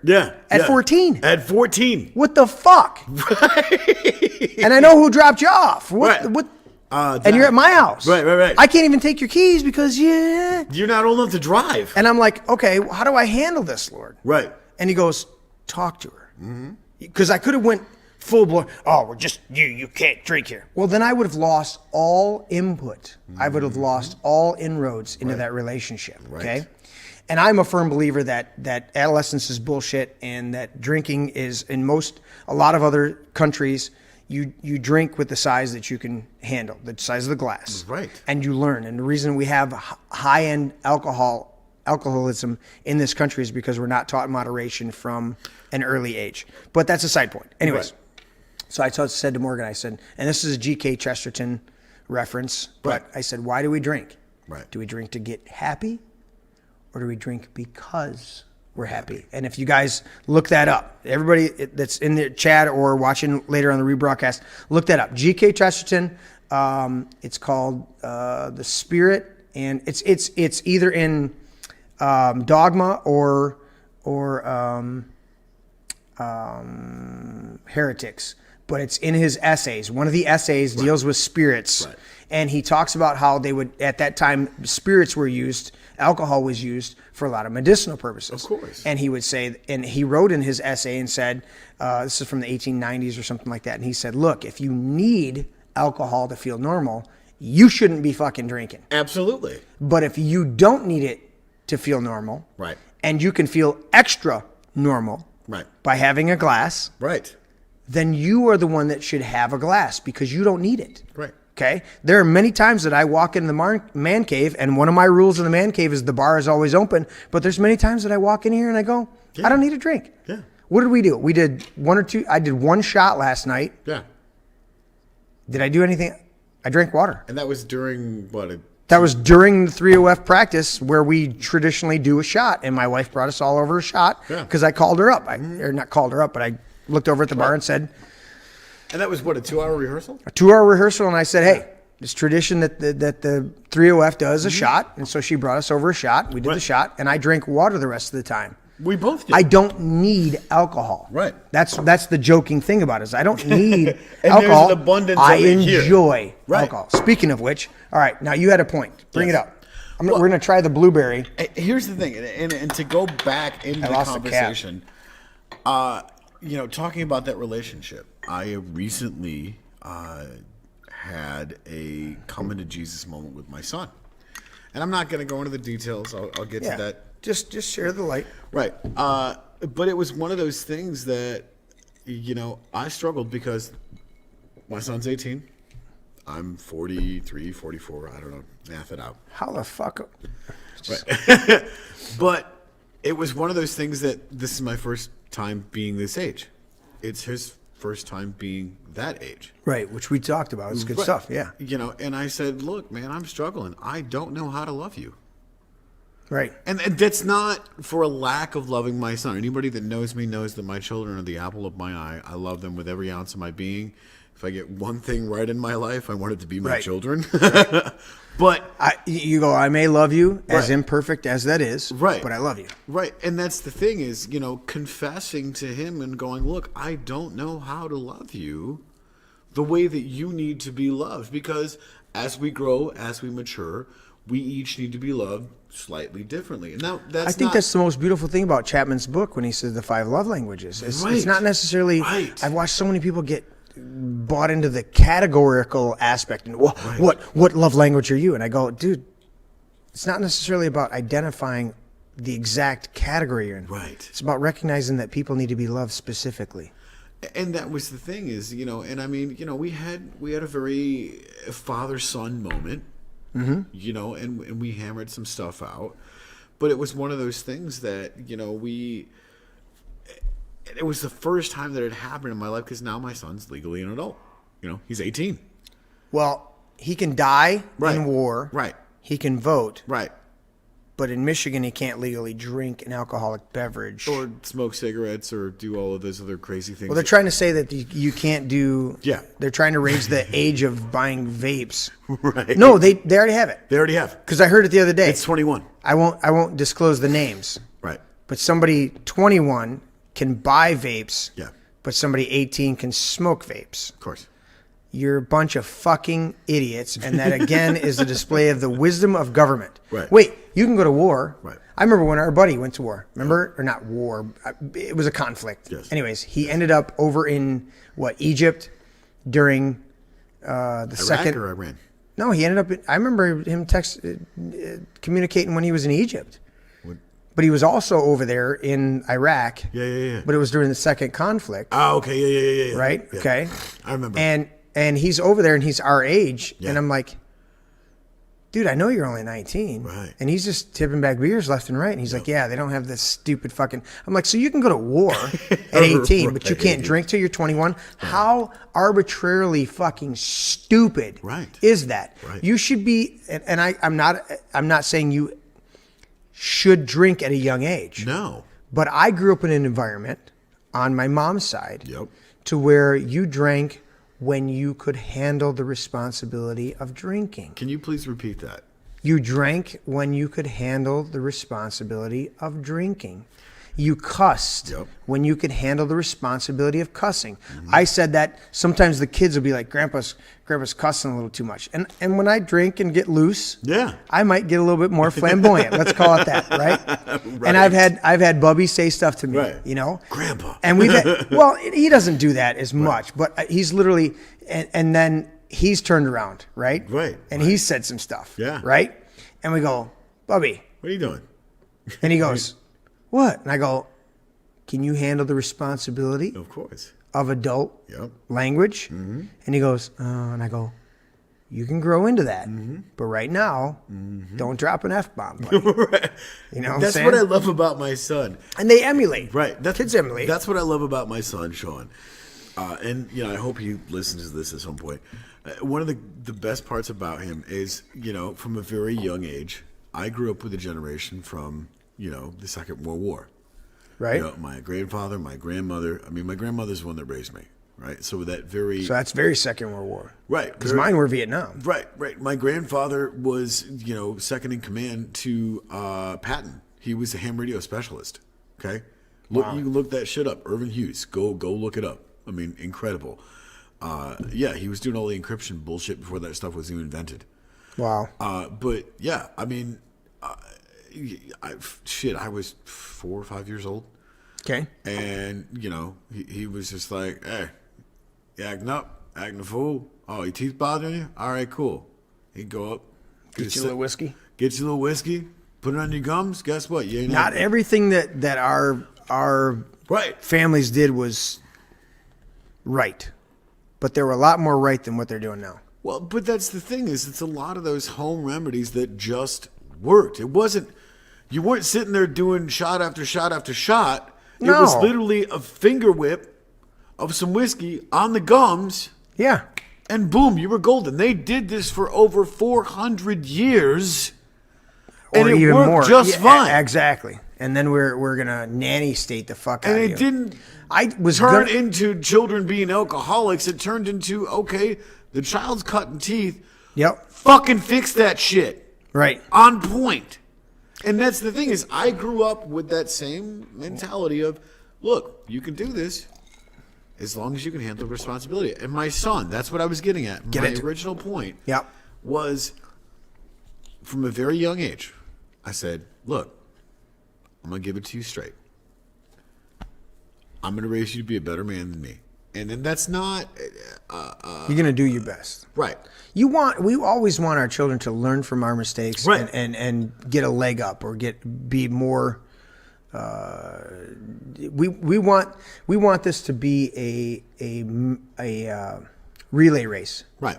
I'm going to run the first leg. Right. I'm going to do my best. Right. And I'm going to power on. Right. But then I'm going to hand you the baton. Right. And if you don't go faster than me, better than me, in your race, in your leg of the race, because I've gotten to this mark, then you're failing both of us, and you don't want to put the condemnation, but that's the point.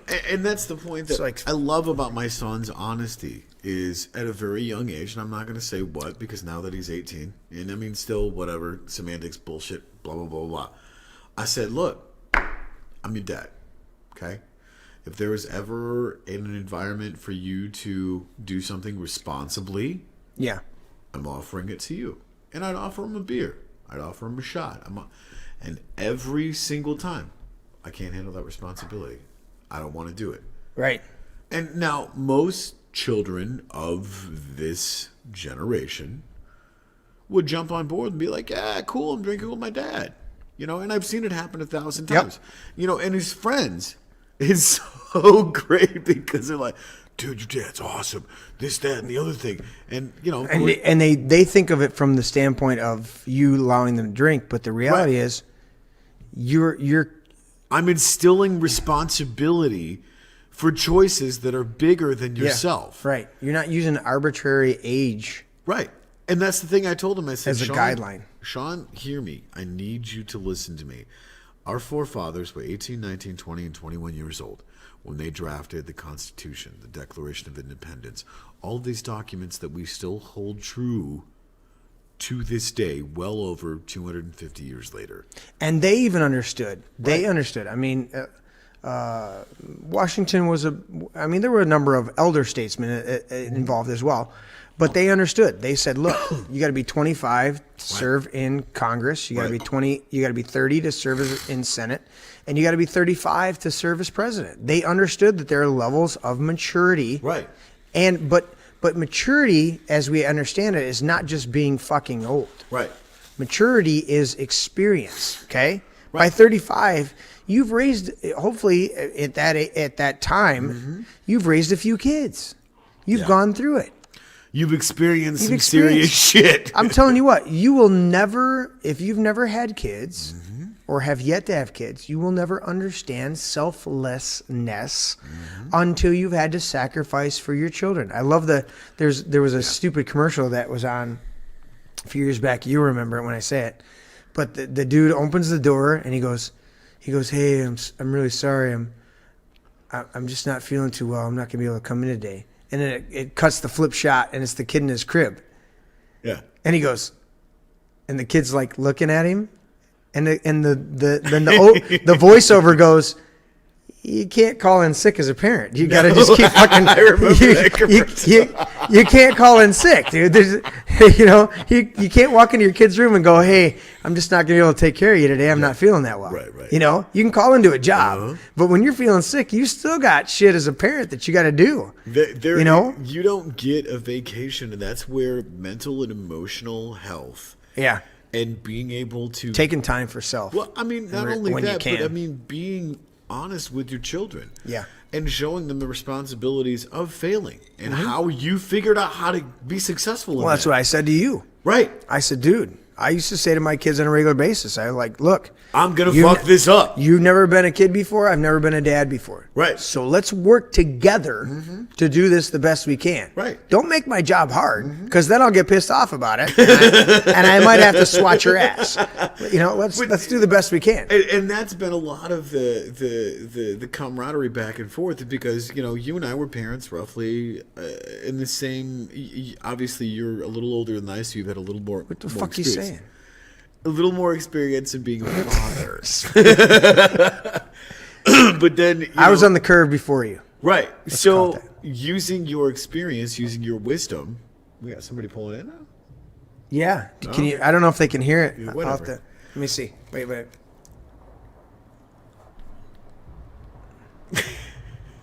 It just sounds like There's a fucking delay, so I gotta wait for it to come through. It sounds like but Oh, I know. It's Vince. He's driving my truck with my subwoofer in the back of the truck. Is that what? All right. Well, anyways.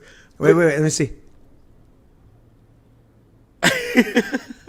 I'm almost getting to the delay. YouTube really is delayed. It's like 40. Yeah, it is. It's like 50 minutes. It's 50 completely on seconds. point. See, we got like 2 seconds on Twitch. It's great. Here it comes.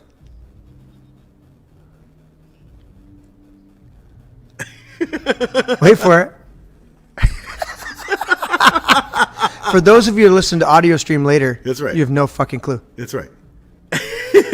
So we're literally sitting here listening to the delay of the truck pulling in and having the there's nothing. It's not picking it up. Okay. Dude, it's total compression. I love it. That's great. But no, I mean, He's sitting out here fucking bumping. I know. I told him He's to be jamming. mindful. No, you know what? He thinks we're done with the show because we started at 10 o'clock. He Right. thinks we started at 8 o'clock on time. So he just pulled in at 10 o'clock thinking we're all good. Where's my text? No, we're still going on. But no, that's the thing, is I've deferred to you quite often. Yeah. He's literally sitting I right don't fucking know here. how to navigate this and how to be an effective parent to have a relationship with my children. Right. And you said that's the key.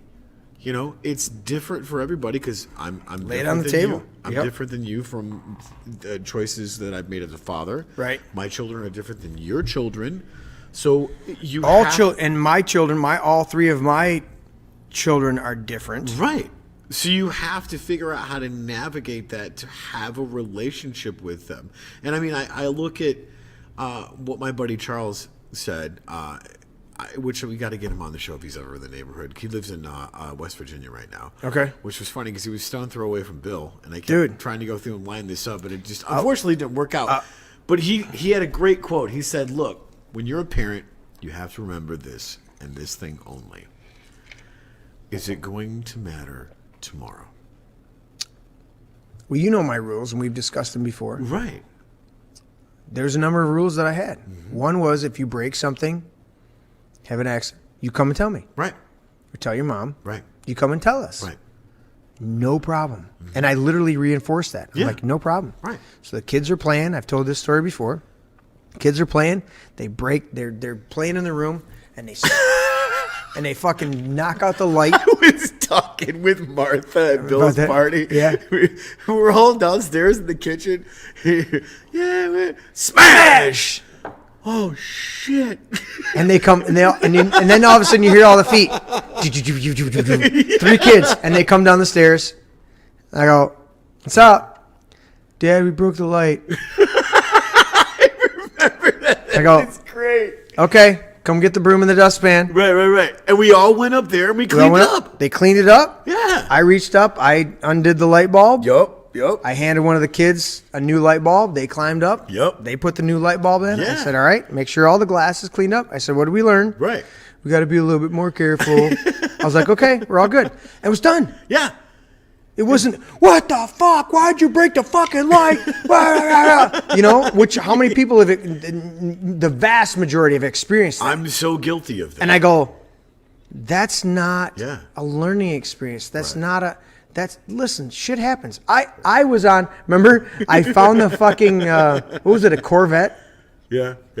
It was a Corvette, one of those, not a Little Tykes, but it was the battery powered Corvette. Power Wheels. Power Wheels, yes. Yeah. It was a Power Wheels Corvette. Somebody threw it on the side of the road. Yeah. And I'm like, oh, fuck. So I threw it in the truck. Yeah. Right? I get it home, and I'm looking at it. Well, there was some wires that were jacked up. You're right. So I rewired it, but then I didn't have the battery for it. It didn't have the battery. So this is a 12-volt fucking Power Wheels, right? And I look around, and I go out to the truck, and I grab one of the 18-volt fucking DeWalt battery packs for my drills. I remember that. And I'm like, Fuck it. positive, negative. What? And I'm like, we're smoking the motor in this because we're way above the DC voltage for this thing. And literally, I put it in there, and we do stuff, and we're in the big living room of that old house that we had. Oh, yeah.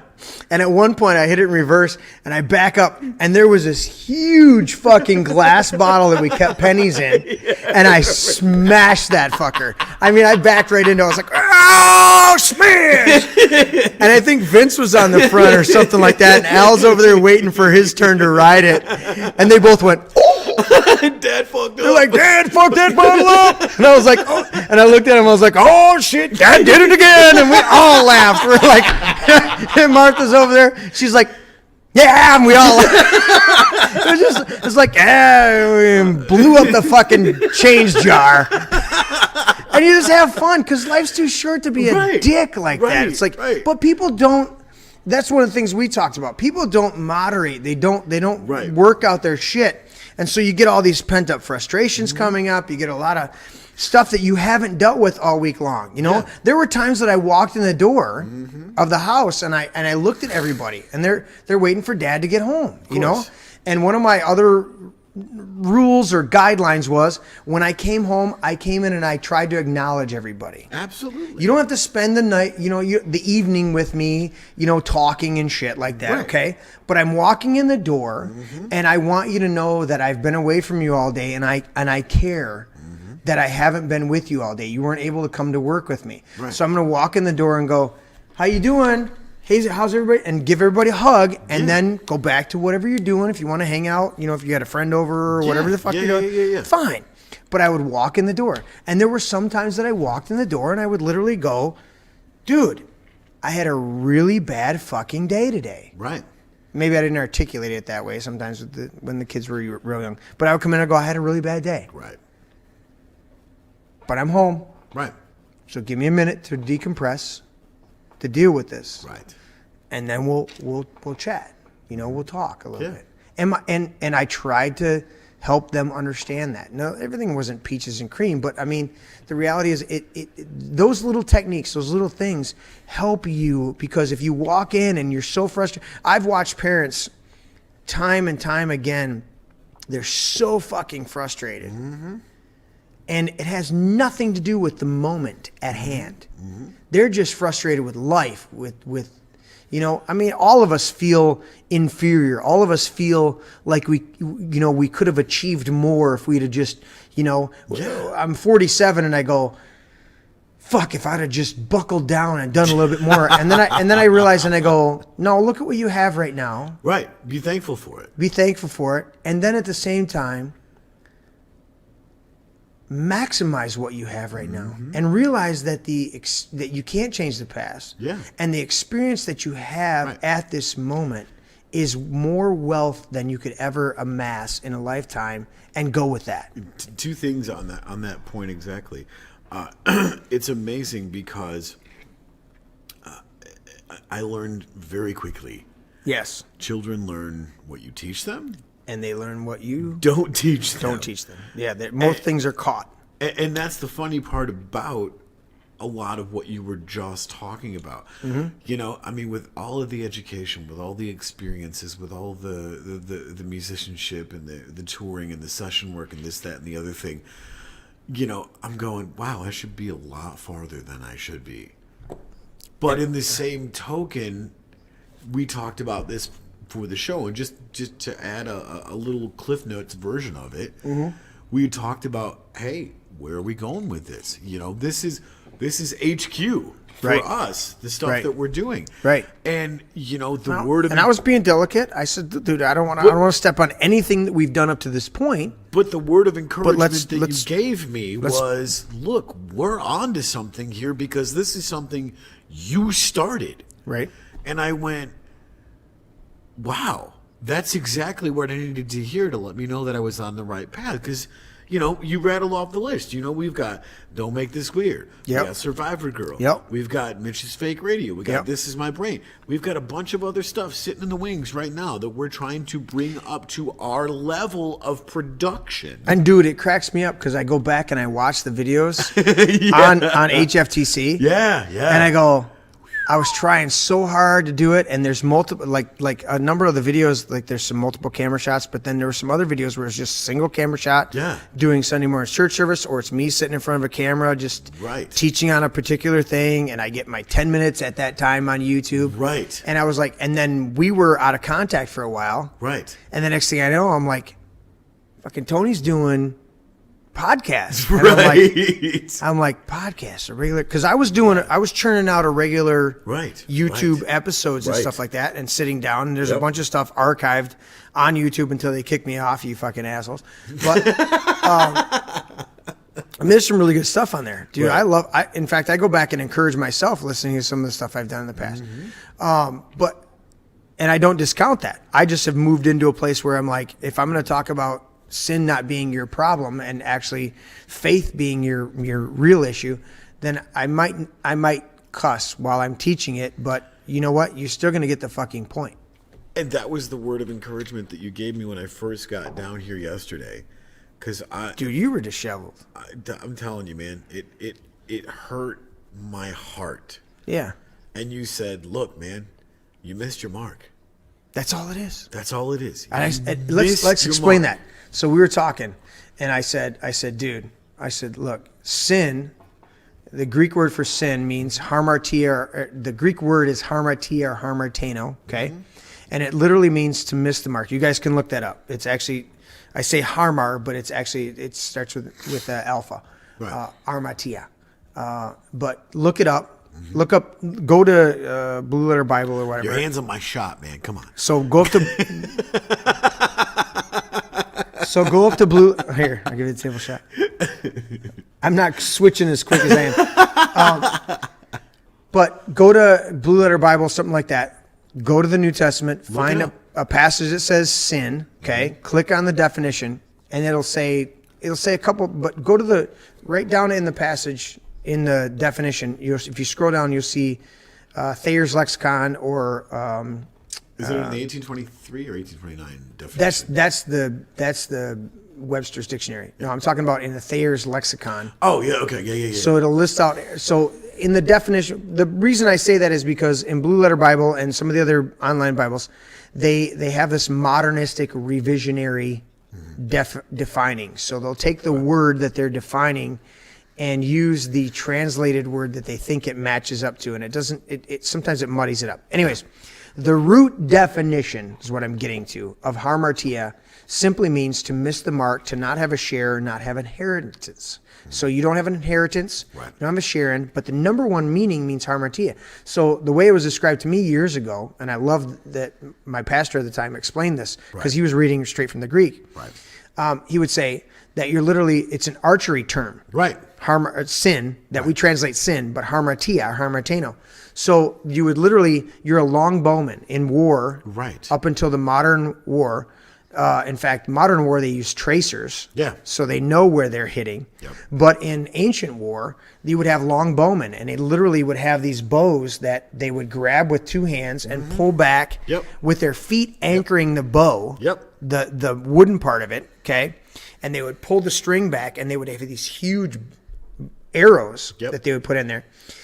And then they would release the arrow. Well, the only fucking way that they knew as a long bowman or a long bowman who's in laying down like that. The only way that you would know whether you were close to your target is if somebody was down range and could tell you. And so literally they would have young men usually, young people, but young men down range. Okay, them fucking binoculars back then. No. They didn't really come up with a working telescope until what, the 1400s with the Moors? Late 1300s, early 1400s. Yeah. So they didn't have any way of seeing long range. So they would have somebody down court, and so they would shoot the long bow, right? And somebody down range would go, hamartia or hamarteno, right? You missed the mark. Right. And so we were talking the other day, and I said, dude, one thing about this is, I said, so you had this situation, it blew up, right? And you missed the mark. I said, how many of us, when we miss the mark in that scenario, in a scenario of I'm shooting at a target, right? How many of us miss the mark on the first shot, or the second shot, or the third shot? Go, fuck it, I'm done. I quit. I'm not doing this anymore. No. We step back, we take a deep breath, we relax. I've got some really nice guns in my gun safe. And I take a deep breath and I go, and I relax, and then I take another shot, and I pull that trigger. See, if you miss the mark, it doesn't mean that you stop shooting. It means that you and so that's what we were talking about. Is you miss the mark with a situation with your son just recently, this tangible event. But you didn't quit. I go, dude, and you were in this really down state. And I said, dude, remember, when you're shooting at a target, you don't quit. In fact, I don't think they can see it. Nope. Let me give the cave shot. Okay. So, Vince, point out the guns. Vince and Bubby just walked in. Yeah, look at that. Point out my guns right there. Bubby, point out my guns. Grab one of Grandpa's guns. Yeah.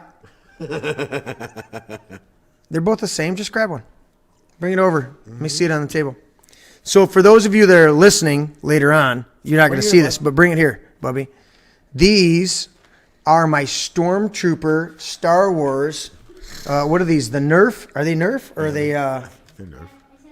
Yeah, they're Nerf. Yeah. So they have a little round ball that you put in them, and we shoot them. So they're here in the man cave, and I'm going to leave it on the table. Yeah.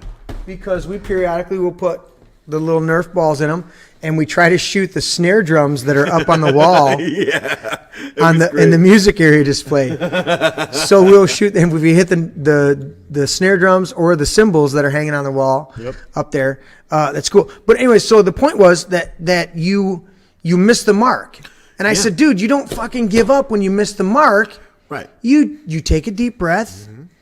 You settle yourself. Yeah. You refocus your aim, and you try to hit the mark again, because that's what life is. In fact, Paul wrote it in Romans, and he said anything that's not of faith is sin. Right. So he was saying anything that is not, because faith comes by hearing. So if you're not hearing something that gives you a focus, then you, of course, what are you aiming for? What are you shooting at?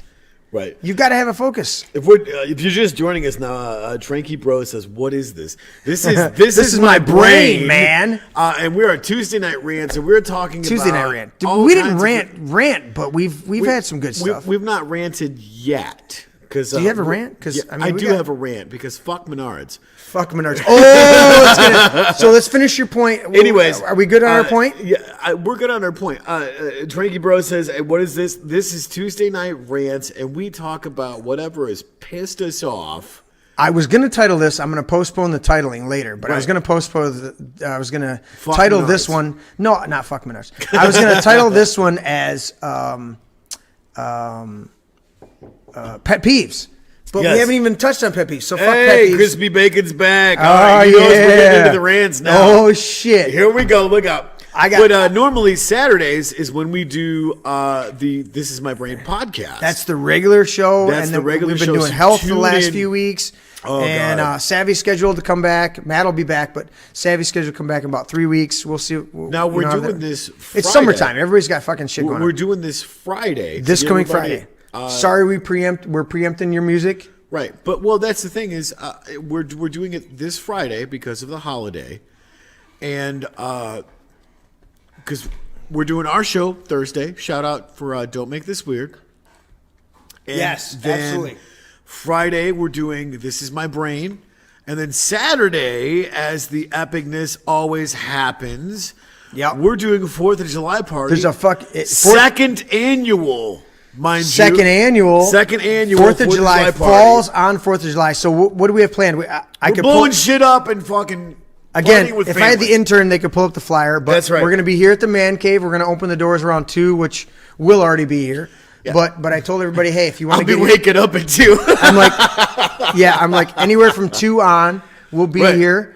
I think I have the flyer says 6 o'clock. We'll do food. Right. So I'll be toasting up something juicy on the grill. That's right. So Tranky Bro, that's what it is. This is my brain. We talk Yeah. about all this stuff. We do have stuff. Go check us out. We've got videos and stuff on there. We're on YouTube. We're on Facebook. We're on Twitter. We're on all of the Instagrams. All of that social media stuff. We're constantly posting See that? content. Look at that. Boom. Come here, Bubby. Yeah, he brought you some ice. Come here, Bubby. Put you on camera. Look You at see that. him? There he is. That's my number one grandson. That's right. And now I have to say that because I'm a number one grandson. Right. I was the first. But he is firstborn he's the firstborn. But he's the number one firstborn grandson. Right. That doesn't mean he's the only grandson. No. That doesn't mean he's better than all of my grandkids. Right. It means he's the first, and I acknowledge that he's the first. Speaking of I that, love my Bubby. What we do you need Bubby? to. All right. So We need to. Test okay. So real this quick before we is get this into is the 3 Olives Blueberry. Sure. Mom, I gotta go to our table shop. it. Gotta go to the table shot. Mom and my wife have fallen absolutely in love with the 3 Olives Blueberry. Now this has got That's a nice this has got a mixture. little bit of the cream over top because we had a little splash of the cream still left in our shot glass. Smell that. That's a nice mixture of the cream and that. It is. It's almost a tequila rose smell, isn't it, with the blueberry? It's almost like a blueberry cream. Yeah. So anyway, so this is the blueberry nice 3 Olives, and they mix. really like that. We're not sponsored by 3 Olives, but they should think about it. This is a very nice mix. But this is the blueberry. So I wanted to do the blueberry, and then we'll do the grape, and then we'll do the apple. That's So right. this is the blueberry. Salute. Oh wow! The blueberry is extremely smooth. And I'm going to tee us up. What was it? What you do your epic rant? I'm going to tee us up with the Go grape. ahead, pour some more shots. And that's another thing, Tranky Bro. What we do is we go through and cuss, not curse. We do have adult beverages. The disclaimer one more time. So you're new to the channel. Yeah, thanks Check for it out. tuning Go in, back buddy. and listen to the other. Hey, yeah, thanks for tuning in. We love new listeners. You clued me in. Right. I walked in and you had already got the computer pulled up up and the running. stats, man. And you pulled up the stats. You're like, holy shit, dude. And I'm like, You're doing better than us in some of the areas, and I'm like, just- how the hell did that happen? because it's a combination of the power Twins activate. Wonder Twins podcast, motherfuckers. But no, our disclaimer, bro, it is, notice this place is politically incorrect. We say Merry Christmas, one nation under God. We salute our troops and give thanks. salute our flag. Salute our flag. Sorry, I said it backwards. We salute our flag, give thanks to our troops. Keep your shit. And this is, if this offends you, leave. Right. So that's kind of the mentality of what we cover here. We drink adult beverages. That's right. We cuss, not curse. And we have a lot of fucking fun. well, yeah, and I mean, Laughter is good medicine. We talk about real shit. That was what bothered me the most last night. Right. Was you were so down that I was like, dude, Yeah. Yeah. I need you. In fact, I texted you today a word of encouragement. You did. While I was at work. And that was that. And I that said, was great. and the first line I said was, you know, Yep. this was for you. Yep. Fucking take it. That's and the right. next line was, Right. now give me a huge fucking smile. And I did. I Right? was just like, this motherfucker. I'm like, give me a huge fucking smile. Because that's what life's about, man. Encouraging each other. That's right. 'Cause you know what? There's so much shit that can bring you down. And that's, Yep. you know, you want to go down the line of the devil and a bunch of other Oh, hey. stupid fucking people. We just got a great question from Yeah. Crispy Baking. He said, what's the difference between cuss and curse? Yeah. Thank you, Crispy. Appreciate you, buddy. Love you, Crispy. We got to get you back on Don't Make This Weird, brother. Yeah.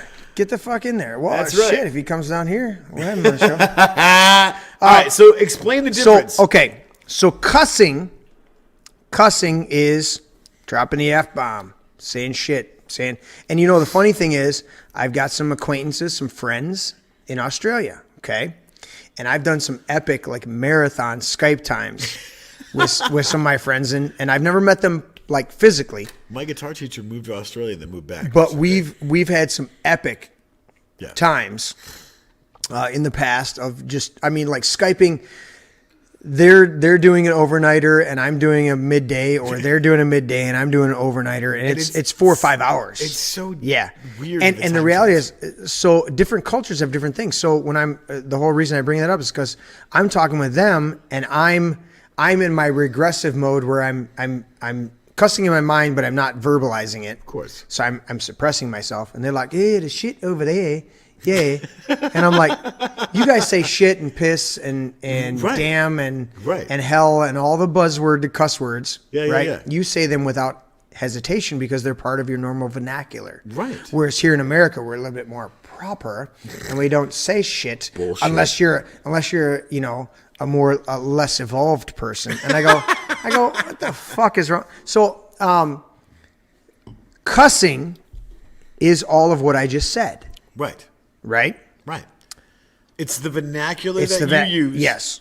So cursing is straight up saying that person is a rotten person, or that person. So you're literally cursing that person. You're literally saying something negative over somebody else. Right. And so one of the things that we do is we cuss. We might say shit, fuck, hell, damn. What's another? Piss, right? Those are the majors. I'm trying to think of the George Carlin one. Yeah, you can't say this, because Right. the FCC, no, Right, fuck right, them. The cock, fuck, cunt, piss, damn, whatever. Yeah, the whole list. The whole list, yeah. Right. So those are cuss words, okay? And cussing. They say punt, but with a C. It's cunt, Crispy. It's Come cunt. on. Yeah. Come on. Can't understand natural thinking. Normal Or, thinking. See you next Tuesday. See you next Tuesday. Wow. I never heard that one. That's a good one. You like that? So there's, and the reason I say that is not to go down the anti-religious religious mode, but I've been in enough churches throughout my 47 years where I've seen people who don't cuss, who don't drop an F-bomb or say shit or use any vulgar terminology, right? Okay? Right. but they literally look down on other people and literally, would say something negative about somebody. And it's bullshit. Not for edification. Right. I can say something to you, go, dude, that was a fucking stupid thing you did. Right. And you shouldn't do that. Right. Well, that's a negative statement, but I'm saying it in a way to try to snap you out of whatever you're doing and bring you up. Okay? Right. Absolutely. And I've had to do that. Right. Not to you. I mean, I've had to do it to you, but I'm saying Well, I've had to do that to people. Right. I've had to look at people and go, what the fuck are you doing? And they go, knock it off! and they go, oh. And I go, dude, I tried 3 times going, hey. And then I finally went, what the fuck? And they go, and I come back later and I go, That's right. I go, dude, I'm really sorry I had to say what the fuck. And they go, no, I was zoned completely out until you said what the fuck. I wasn't even paying attention. And I go, okay. Dude, Jimmy at rehearsal last night. What the fuck are you doing, Jim? Oh, damn. Sorry. I was playing sax instead of guitar. I fucked that up. Like, what the fuck are you doing? Dude. But anyway, so the point of cussing, not cursing. So Crispy, you got to come down to the 4th of July party. I'm just saying, brother. come on. So That's right. so cussing is Shoot me is, an inbox is literally message. I'll get you the address. is literally the language. And it can be positive or negative, right? Right. I can say fuck you. Right. And it can be completely negative. Right. Or I can say, what the fuck, dude? And it can be lighthearted and happy. Right. Okay? It's your heart motivation that determines the words. Crispy says, see, it's being checked because I said punt with a C. So again, that's why we say that as I've grown up in environments where people, just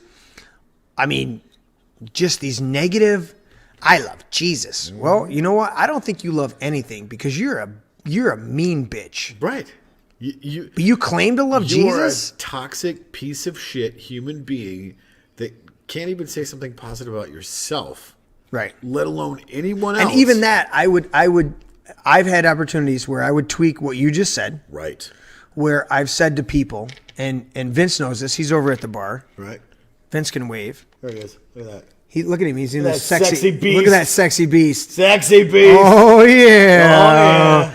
Oh, are got you the over? 70s Is he porn over in the stash. table shot? Yeah. Oh yeah. He got a little sun today, didn't he? He's got sun every day. He's working right. hard. We're building a house right now. Is he coming over? Oh, he's walking Oh, over. look at that. Look at that. Here he comes. Quick, cover the nipples. YouTube doesn't like that. Yeah. Get some nipple patches, and then Bubby's in the background waving. All right. What the fuck? All right, enough of the gun show. That's right. You're scaring people off. Put it away, man. You're making know me this feel was like a less Second of a man Amendment right show. now. Anyway, what do you say? Crispy judges it says, I am underage and not going anywhere. The fuck? Well, So on the piggyback of that, Crispy, we're going to go through and try this next shot okay, out. so this is the Which grape. one is this? This is the grape. Okay. I want you to try the grape. All right. Don't be making noise over there, Bubby. Salute.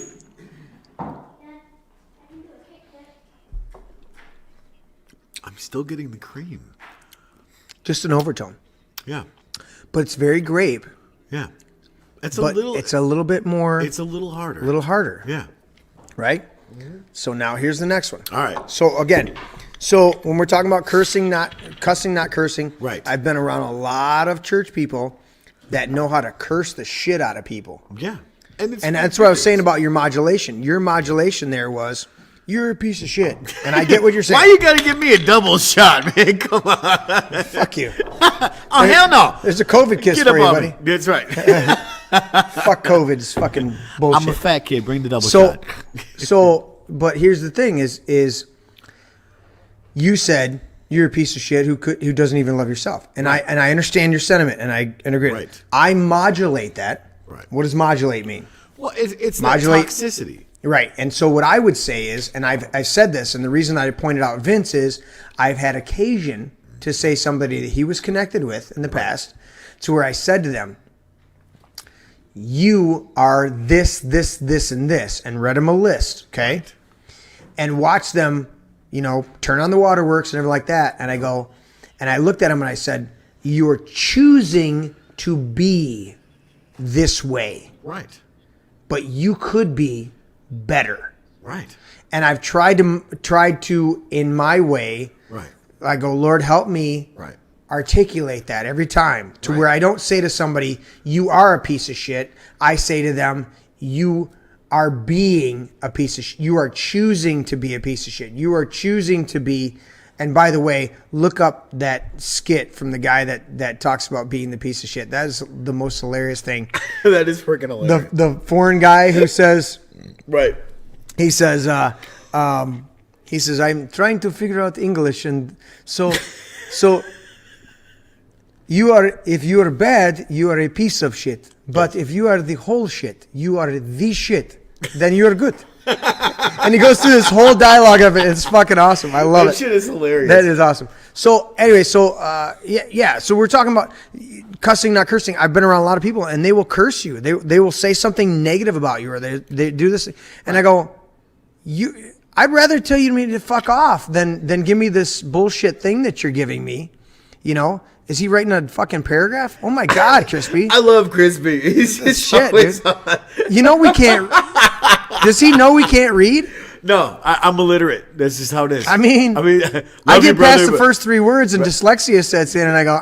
See, here's the thing. He's come on our show, and he's literally brought 3 pounds of bacon to the studio. Oh, I know. I missed that show. I think I was like 1 week off You were of 1 that week show. off. What the fuck? After that, it gave me slight Parkinson's disease and a little bit of autism because that much bacon. No, that's not true. I'm just saying. No, because that amount of fat should have gone right to your brain. Your brain is made up of 70% cholesterol. When they put you on a cholesterol lowering drug, that's what fucks up your brain. But eating bacon, I'm just saying. Oh, it was so good. I don't even now, care. Now, if you're eating but the it shit made bacon me from the dollar store, oh no, Crispy. No, I said if you are eating the shit bacon. No, I know Crispy brought you some badass fucking... Some top shelf shit. Top shelf, thick cut. That's what I'm talking about. Using some just Crispy normal... don't let it down, man. He brings it all the time. He bring you some good rubbed, just salt rubbed. Thick cut pepper bacon. Oh, fuck yeah. That's why I'm saying I know, you brought me some good bacon down here in the man cave, and I had to cook it. Country bulk food. I had to cook and the local meat market, which is amazing, dude. Anyways, he said, "Can we just talk about how whales are widely distributed, diverse group of fully aquatic, placental marine mammals that are informal grouping with inferior." What the fuck are you getting at? Jesus Christ, Chris! Listen. Whales, dolphins, and porpoises belong to an order of I don't even know what the hell you're saying. Consist of even-toed ungulates. Wait, what? What the hell are you talking about? All right, so, I don't know what you're. What are you saying? So I don't know what to do with my hands. This is my brain. So I will. Crispy, love you, brother. I will respond. That's hilarious. I will respond from my brain in accordance. Okay.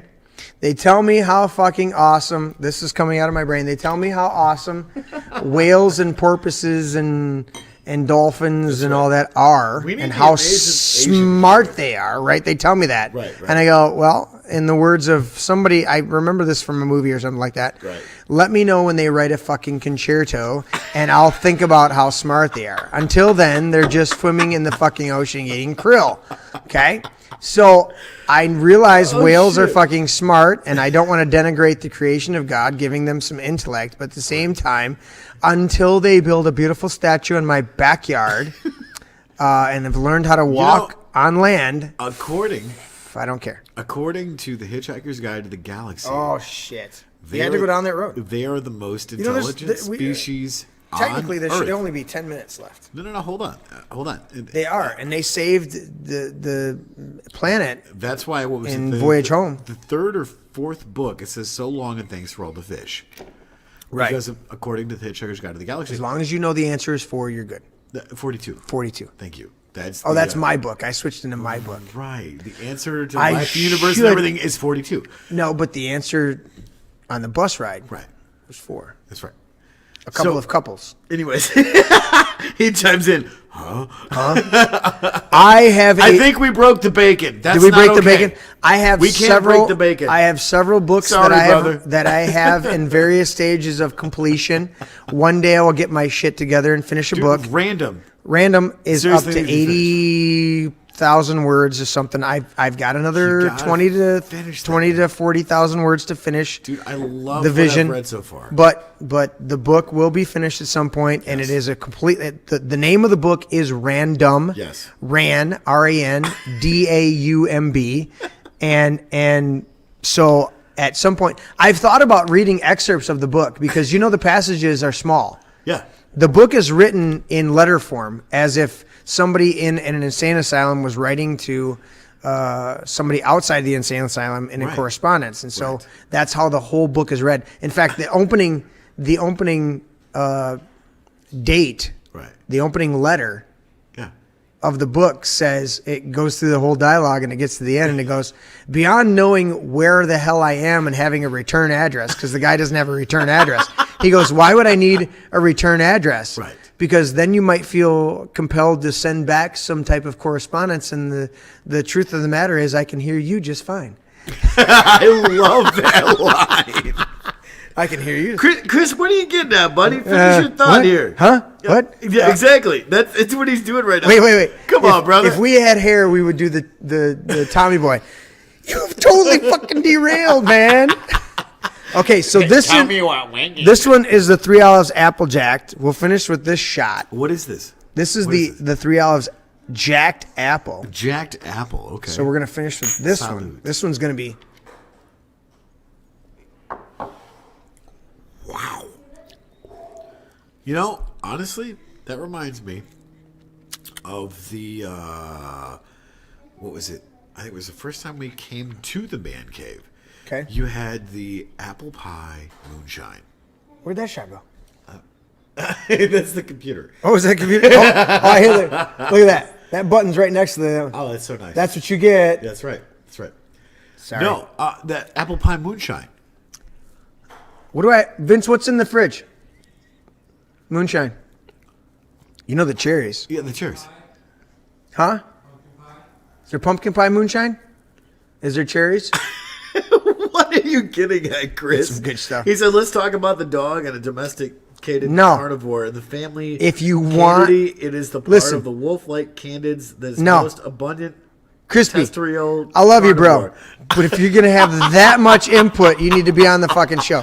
Brother, you've got to come down to the show. Legit. No bullshit. Like, you've got on my show, and you got to come back to the show. Like, this guy is one of the coolest dudes I've ever met. Not only in studio, but seriously, the guy. I listen to the show. You ain't got to sell me. That's right. Bring it. You got to come down to bring the it, show, bro. brother. Seriously. Friday night. we're gonna if have you are at not the- here, All right, so message me, and I will shoot you the address so you can come to the show. So we've Legit. talked about a lot of stuff tonight. We have a good time, obviously. God, so many. Always have a good time. But He said you haven't met me. Brother, you've been on my show. what the fuck? Come on, Crispy, whatever. So we had Friday night. We practiced. Bill's party was Saturday. Right. Sunday, you had to go back up Yeah. for Survivor Girl. Survivor Girl. Yep. And then I stayed here. I was like, this is one of my only days. Of course. So I helped. Alan Morgan came. Yep. They used the work trailer. We Yep. pulled some of the tools out. And after I did everything in the morning with Mom, Right. with Vicky, Right. going and getting shit. And then my mom came down. Yeah. Or no, she was already here. She was hanging with a friend. She came here. Yep. So, Love mom. yeah. Oh, my mom's awesome, dude. So we had a blast. Right. So I cleaned up shit. Crispy.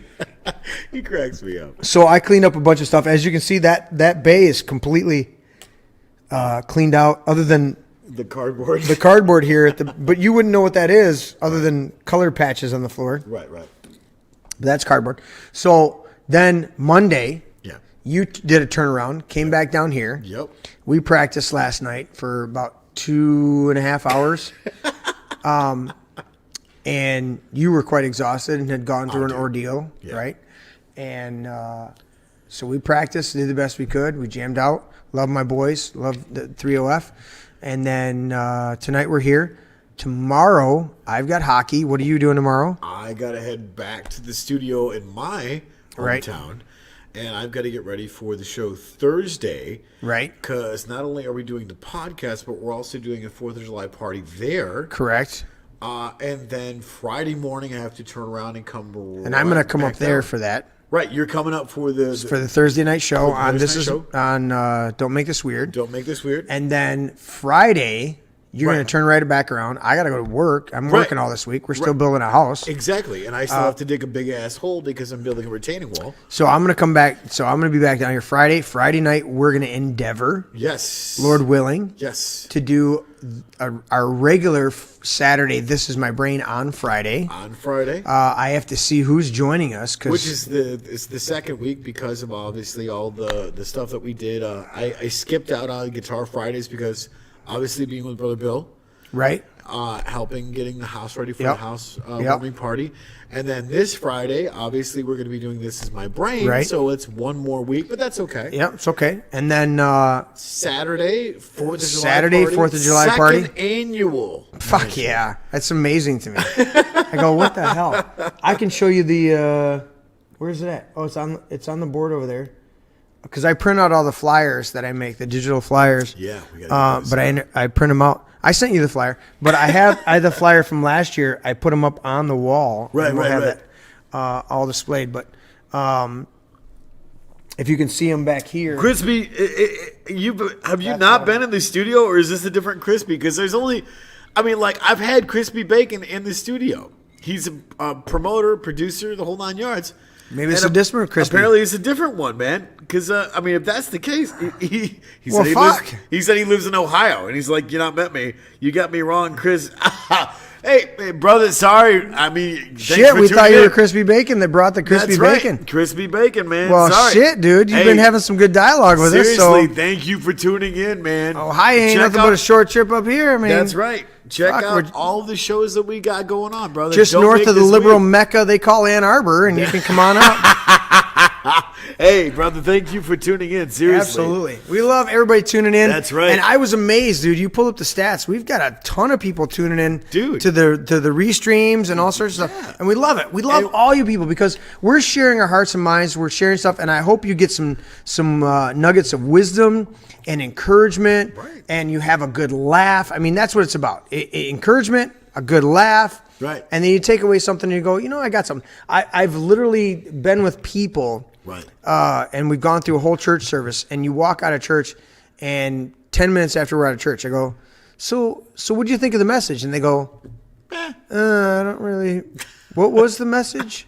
And I go, are you kidding me? Right. Because I'm trying to pay attention, right? Of course. And they were paying attention. I'm not saying that they weren't paying attention, but I was being extra tentative to try and remember to have a dialogue with people. He chimes in and says, I don't even like bacon. Just thought the name was funny. Hey, brother, run with your name. Thank you so much. How can you not like bacon? Right. Bacon is life. Dude, I'm going to pull that skillet up. That's right. I have a skillet. I can do 3 pounds of bacon without a single slice touching itself on my skillet.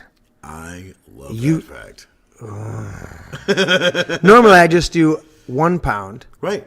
You and then the other 2/3 the man cave. Yeah, seriously. it's so the Crispy, best. seriously, hit me up. So the way that we Tony do this Bradley on Facebook, brother. We need to connect. So the way that we do the skillet on an epic breakfast morning, is to do a pound of bacon, half at a time. Yeah. So I do a half a pound, and I spread it out on the whole skillet. Get the whole skillet ready with bacon grease, and then I do buttermilk pancakes on top of that. Oh, yeah.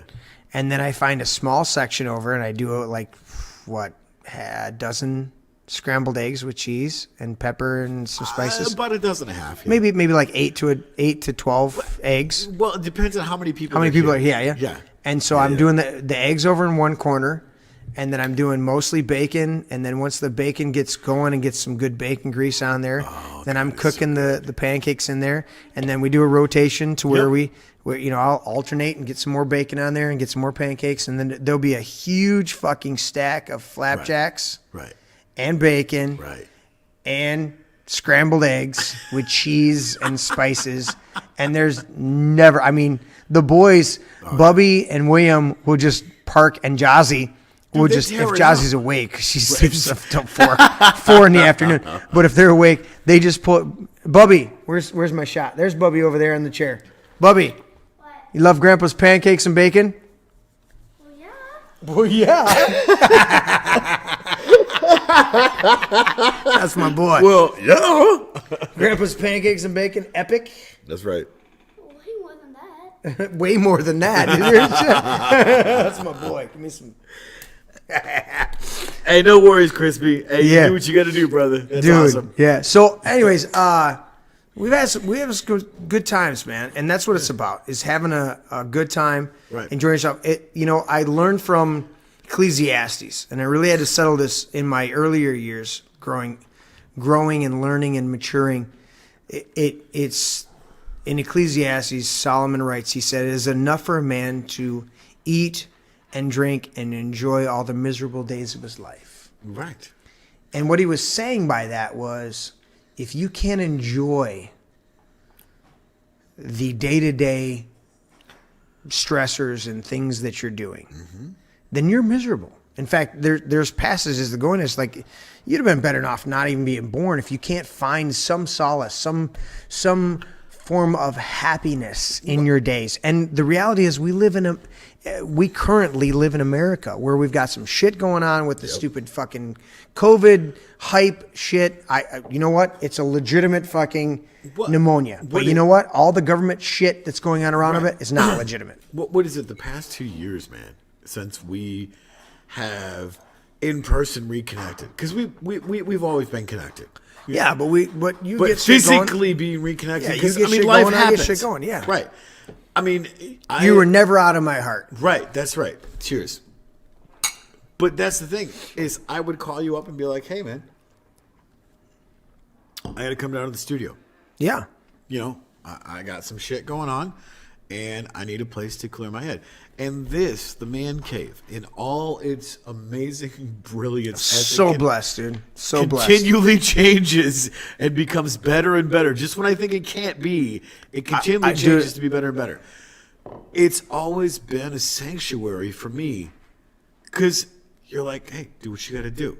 Right. You know, and I mean, I was recording music earlier today. Yep. Just trying to get my head clear of all this stuff and Dude. focusing on And things. that's always epic. And that's the thing is, you know, I'll show you, "Hey, man, I was working on this because I'm trying to keep my head space in the right space." And you're like, "I already got lyrics for it." I'm like, "I just showed this to you." But But it's amazing because a lot of people don't have that solace and that sanctuary Yeah. to get away, put stuff down, and go, Right. Absolutely. And that's what it's about, dude. And I'm going to read this to you. Yeah, go this ahead. This is from one of my spiritual sons, right. Patrick J. I love him. Patrick J. And he just texted me out of the blue the other day Right. on the 23rd. What's today? The 28th? 30th. Yeah, Where the 30th. fuck am I? He texts me and he says, "Apostle J, I feel like God wants you to know that you are about to enter a season of great peace from on high. I see an inner fulfillment and a greater expression of Christ within you and through your life. Favor is yours, says the Father.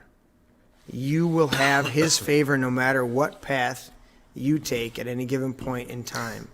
I feel like you are about to stumble," and he put it in quote, into a greater sense of destiny here soon. Right. And you haven't even been looking for it. But I sense a divine commission from the Father and grace to complete it. Not sure what any of this means, but anyways, LOL, pray about it. I love you, man. You know? And we that's talked the about that relationship before I the have with show. him. And I said, you know what, dude? I received that. And he sent me that text, and immediately I was already blessed with stuff. Right. And then the blessing spilled over into my oldest son. Absolutely. And I go, and the reality is, I look at all that stuff and I go, and the fact that he says you stumble into blessing, and he said, I'm not looking for Right. that greater commission. Right. I've learned to become a person who does what's in front of him, right? What is in front of you? What's in your? It's literally the Moses quote. We were just talking about this before the show. It's literally what's in your hand. That's right. Literally, the Lord said to Moses, "What's in your hand?" Right. And he goes, "A rod." And he goes, "Throw it down." Right. He literally in that the symbology is, okay, what's in your hand? Well, this is what I'm clinging to. Right. Okay, let it go. Right.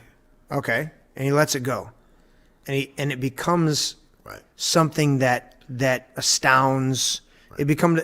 They literally say it becomes a serpent, but you'll get to that. Yeah. You go ahead. So, literally, I watched a History Channel show a few years back. Yeah.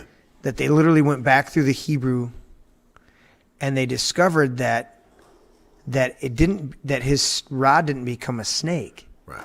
It became a crocodile, a Nile crocodile. Really. And that's that much more profound. Right. Because the crocodile devoured all of the other Right. crocodiles. Right. But that was one of the things. And I go, whether it was a snake or a crocodile, it was the most badass snake or crocodile in the room at that point because it devoured all of the mystics, all of Pharaoh's. It's like Moses goes, can you imagine Moses? I mean, just think about it for just a second. Moses goes, all right, the Lord goes, what's in your hand? And he goes, staff. And he goes, all right, throw it down. And it becomes this crocodile or a snake, right? Whatever it is. And he goes, holy shit. Because that's what I would do. All I can think of is Sam Jackson. That's all you had to say. You said I'm the like, wolf. holy shit, man. and then the Lord says, oh, just grab it by the tail. He's like, oh, just grab it by the tail. Right. Just grab it by the tail. Grab so it he by grabs the it by the tail. tail and it becomes a staff again. Right? And I'm like, This oh, motherfucker. just grab that shit. This Is that what you said? motherfucker. So then he ends up before Pharaoh, Yeah. and he throws his staff down, right? And it becomes this snake or the Right, crocodile, right. And he's like, oh, yeah. You can see Pharaoh going, I'm going to switch to that shot. Let me give this shot. He goes, whatever. Because his magicians go, boom, throw their staffs down, and they become snakes or crocodiles. Right? Right. And you're like, and that you think of Moses, and he's like, wait, I was pretty freaked the fuck out when you did it in front of me. Right. But now I throw it down, and these sons of bitches got the same fucking thing going on? What's up with that? Can you imagine Moses being there? I'm talking to real people out there. Are you real fucking people? Right. Okay, look. So then all of a sudden, Moses, snake or crocodile, whatever it is, goes, lunch, and fucking eats all the other ones that are there. And then Moses goes, oh, yeah. That's how it is. So you tried to show me up, and I ate your staff. Right. Fucking, I smoked your snake or whatever, crocodile, whatever. And that's my point. It's like, he's like, I'm tired of these motherfucking snakes on this motherfucking plane. So Crispy Bacon chimes in and says, wait, you have a show on Twitch as well? Yes, brother. Actually, we do. And we are restreamed on solidstate.net. What is that, Twitch? Yeah. Aren't you on Twitch? Yeah, I'm on Twitch. Don't make this weird I'm on- podcast. I'm on. Look oh, it up. you have a show. Yes, I have a he's show. asking if you have a show. Yes, don't make this weird Yeah. podcast on Twitch. It's We weird. It gets fucking weird. Because you say don't make this weird. Don't make this weird. Which that's a spiritual principle. The Everyone- minute you say don't do Everyone this, makes it everybody fucking do weird. it. It's like, don't look at that thing. What thing? Don't look at that thing. What thing? That's right. That thing? And I'm trying not to look. It's burning my eyes. and we do an after show. We kind of do a wrap up of what we talked about. And the people that we talked about, Bubbies. obviously Love you. we give shout outs to whoever. And it say was goodbye that to Bubbies. Watch we were, Bubbies leaving. Giving shout outs to. Bye, Bubby. Whether it was Solid State Radio, This Is My Brain, Mitch's Fake Radio, Survivor Girl. A whole bunch of shit. And we're about to launch some other stuff. We're about to launch. Dude, there was so many Food and the things that Spirit's went- going to be coming. I'm telling you. And then Bill's going to do whatever the title of his show is. We're going to kick some ass on that show. We've got about 6 to 8 podcasts coming down the pipe right now that we are working on to bring up to the level of production that we obviously have here. Do I drink on every podcast? Every podcast. What the fuck? But that's the thing. is there's so much stuff. I even going drink on Survivor Girl when I do stuff on there. That's right. But that's the thing is there's so much stuff going on behind the scenes that we are working on. Yeah. Because here's the thing. Outside of all of this, it's Strange Friends Media Group. Right. You can find us on Facebook. There's a couple of other things that we have going on. For the website, for festivals. Still cracks me up the meeting we had. Which one? There's been 1,000 of them. You and me and Heather had the meeting. Right. And she's like, well, I think I should be doing this. And I go, Wait, what? you understand the nature of the title? And she was like, wait. I'm like, look.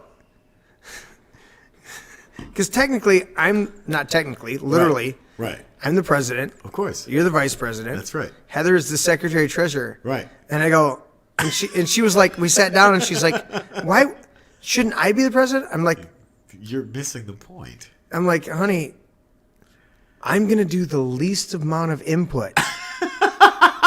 I'm going to be the guy that goes, yeah, I like what you said. I like what you said. Why don't you guys go ahead and implement that And do it. and do it? Do it. She was like, oh, really? I'm like, yeah. I'm not going to be the treasury. I'm not right. touching the money. No. I'm not going to be the secretary. No. I'm not recording a fucking thing. Right. I'm not going to be the guy that does the day-to-day shit that's implemented. That's me. I'm going to be the guy that goes, you know what, guys? That's a really good idea. Tweak this, tweak that, and that's phenomenal. Run with it. And that's what we've done from And that's what day we've one. done. You go, Day one. Day one, you guys go, hey, what do you think of this? And I go, you know what? Do this, this, and this. Right. And that's a fucking awesome idea. And they go, Right. oh, yeah. And they run with it. And I go, Right. okay. And I go, and once I defined it, I was like, Heather, do you realize a president and CEO? I'm like, Right. I run my own construction company. I've run my own companies in the past. Right. I'm like, I don't want to swing the hammer every goddamn time. I want to look at somebody else and go, all right, nail that in. Right. Okay. Why Okay. the fuck is that not done yet? That is the mantra on the crew. Oh, God, yeah. I literally did it to him 3 or 4 times a day. I go, all right, here's the plan. I want this done, this done, Right, this done, right, this right, done. I go, all right. And I walk around the other side of the building, and I'm thinking about like 15 stages beyond. Of course. We're literally building. That's what we a do. whole We're house. visionaries. Exactly. I'm literally thinking about the other things. And I walk back around like 10 minutes later and goes, I can't believe this fucking ain't done yet. And they all start laughing. They're like, what the fuck, man? Get off us. No, I got great. Vince that you saw wandering around here in his Where did he bare-chested and fabulous, we he's have got to the- take Bubby back Oh, because we got to shit. work in the morning. Hey, brother. We can only take Bubby to work sites so many times before, it's child endangerment. Well, I mean, give him a hammer. He'll be fine. We did that. He drove in so many 8Ds. I'm like, a homeowner's going to walk in and go, what the fuck? So, anyways, Oh, that's great. dude, we're at like 11 o'clock. What the fuck? Wow, are we seriously? Is somebody still tuned in? Yeah. Oh, yeah, we got people still chiming in the chat, man. Crispy's Shit. on fucking Crispy's point. on. And you're in Ohio? Brother, hey, thank you thank for you, tuning Crispy. in, man. Seriously. We love the chat. Everybody in chat. We love share, everybody. Subscribe. Get the word out there. If Yeah, you yeah. like what you're doing, we Hey, love the fact that you engage. I man. still have Seriously, large keep and it going. extra large T-shirts. Are the ones That's we right. made. We're gonna make some more Right. of that version. We're also gonna get some other designs going on. That's right. So even if you're listening to rebroadcast, send me some shit. Yeah. Hit us up on Facebook. us up on This is Facebook. my brain. We gotta figure out how to link the live. Oh, that's right. Because of the way we do it, we got to do the other. Right. We got to. So we're still learning at this shit.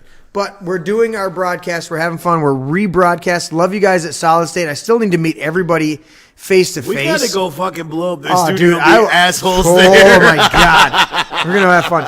So we've had a good time. 3 Olives, you need to sponsor us. Yes. D. Serono, you need to sponsor us, and Markham, you need to sponsor us. That's right. Hey, Lego could fucking sponsor us, but you know what? There's so much political correctness out there. Why is it on me when you're talking? I don't understand that. Oh, I didn't switch it back. No, you did. There you go. Let me go to a table shot. That's right. There, That's so, right. So Lego even needs to sponsor us, but they won't because they're making Legos and they're not standing Dude, up. So it's they're so fun. German. It's okay. No, they're Danish. Whatever.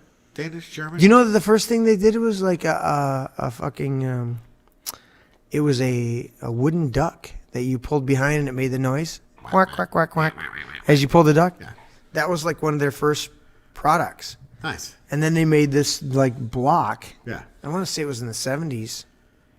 Because I played with them. grew I up played on with fucking Legos, I played with man. them. Oh fuck yeah. Yeah. I asked Mom the other night. She was here, and I said, "Mom, do you have any of the old like camera pictures?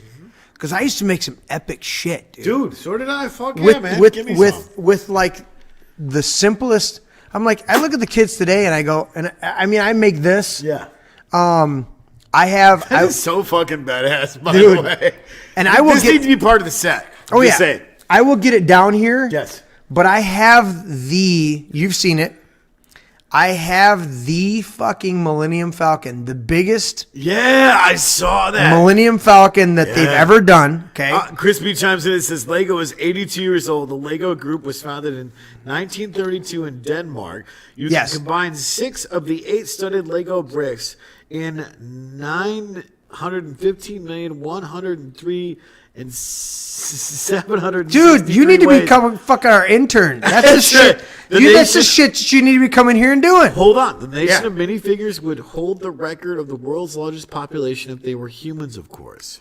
Fuck yeah. Holy shit. Thanks, Crispy. That's fucking awesome. I got news, like 10 minifigures with the fucking with the Millennium Falcon. Yeah. So you've seen the Millennium Falcon. It's fucking huge. You've got to literally reach your hand. You can't like grab piece of it. The thing you got to is lift your hands fucking underneath. huge. Okay, I built you saw it here. Yeah. There's a stand for it. That's It's right. an aftermarket, That's like right. secondary where Yep. they copied Legos, but it's a stand to where I can put it on display. So this is one of the things. But I will have the Millennium Falcon and I have the Rebel Blockade Runner. That's right. Those two ships are up at the house. Yeah. And they will be brought down here and they will be put on display. Hell yeah. Because they're pretty badass. So, what was I saying about doing Legos? I said to Mom Yeah. the other night, I was like, Yeah. dude, do you have any of the photos? Of the shit that you built. Because I built shit when they just had like the most basic fucking Legos. Right? I will switch to me because you're going off to take a piss. I have held my water, you fucking tard. But I had the most basic Legos that you could have. In fact, they're selling a pack right now, or a number of packs, like kind of these retro Legos right now. I've seen them at Walmart, I've seen them at Target and stuff like that. Anyways, they're selling these retro packs of Legos where you can. It's the basic building blocks. It's not these fancy ones. These fancy ones with all of the, there's some parts in here that I go, I've never seen that shit. So they had to make that specifically for this, or they made them specifically for some set, and then they got adapted for this. But either way, they're custom things. But my point is that I used to build shit when I was a kid out of the basic Legos that I had. I mean, like, I remember when fucking Techniques was launched, when Techniques came out, the more what do you call them? They were the Technique set, but I mean they were the mechanical set. That's what I was looking for. The word mechanical. I remember my cousin had. You remember when they came out with the Techniques? My cousin had the one sets where they were, of course, and there's a whole bunch of shit in this one. But the Technique set had the they had the long lines with the holes in the side. That was when the bricks started having the holes in the side. Remember Dude, that? I love the Technique set. That Yeah. shit was so freaking so cool. I remember when they like came out with the Technique sets. Do you remember when they came out with the big wheels? Do you remember the huge fucking wheels? I literally ordered those fuckers offline. One of the things that I liked about it is it actually introduced legitimate mechanical engineering my cousin into that. who And was- I'm mechanically retarded. And I don't mean that in a derogatory sense. You are legit. I'm mechanically retarded. We've been there. It's all good, buddy. I got you. But we literally, when they came out with the Technique sets, and then they came out with the motorized sets, they had little motors and gears and shit like that. Well, At the same time that the Techniques sets came out, and just before that, they had just the regular sets. Yeah. I would build shit Yeah.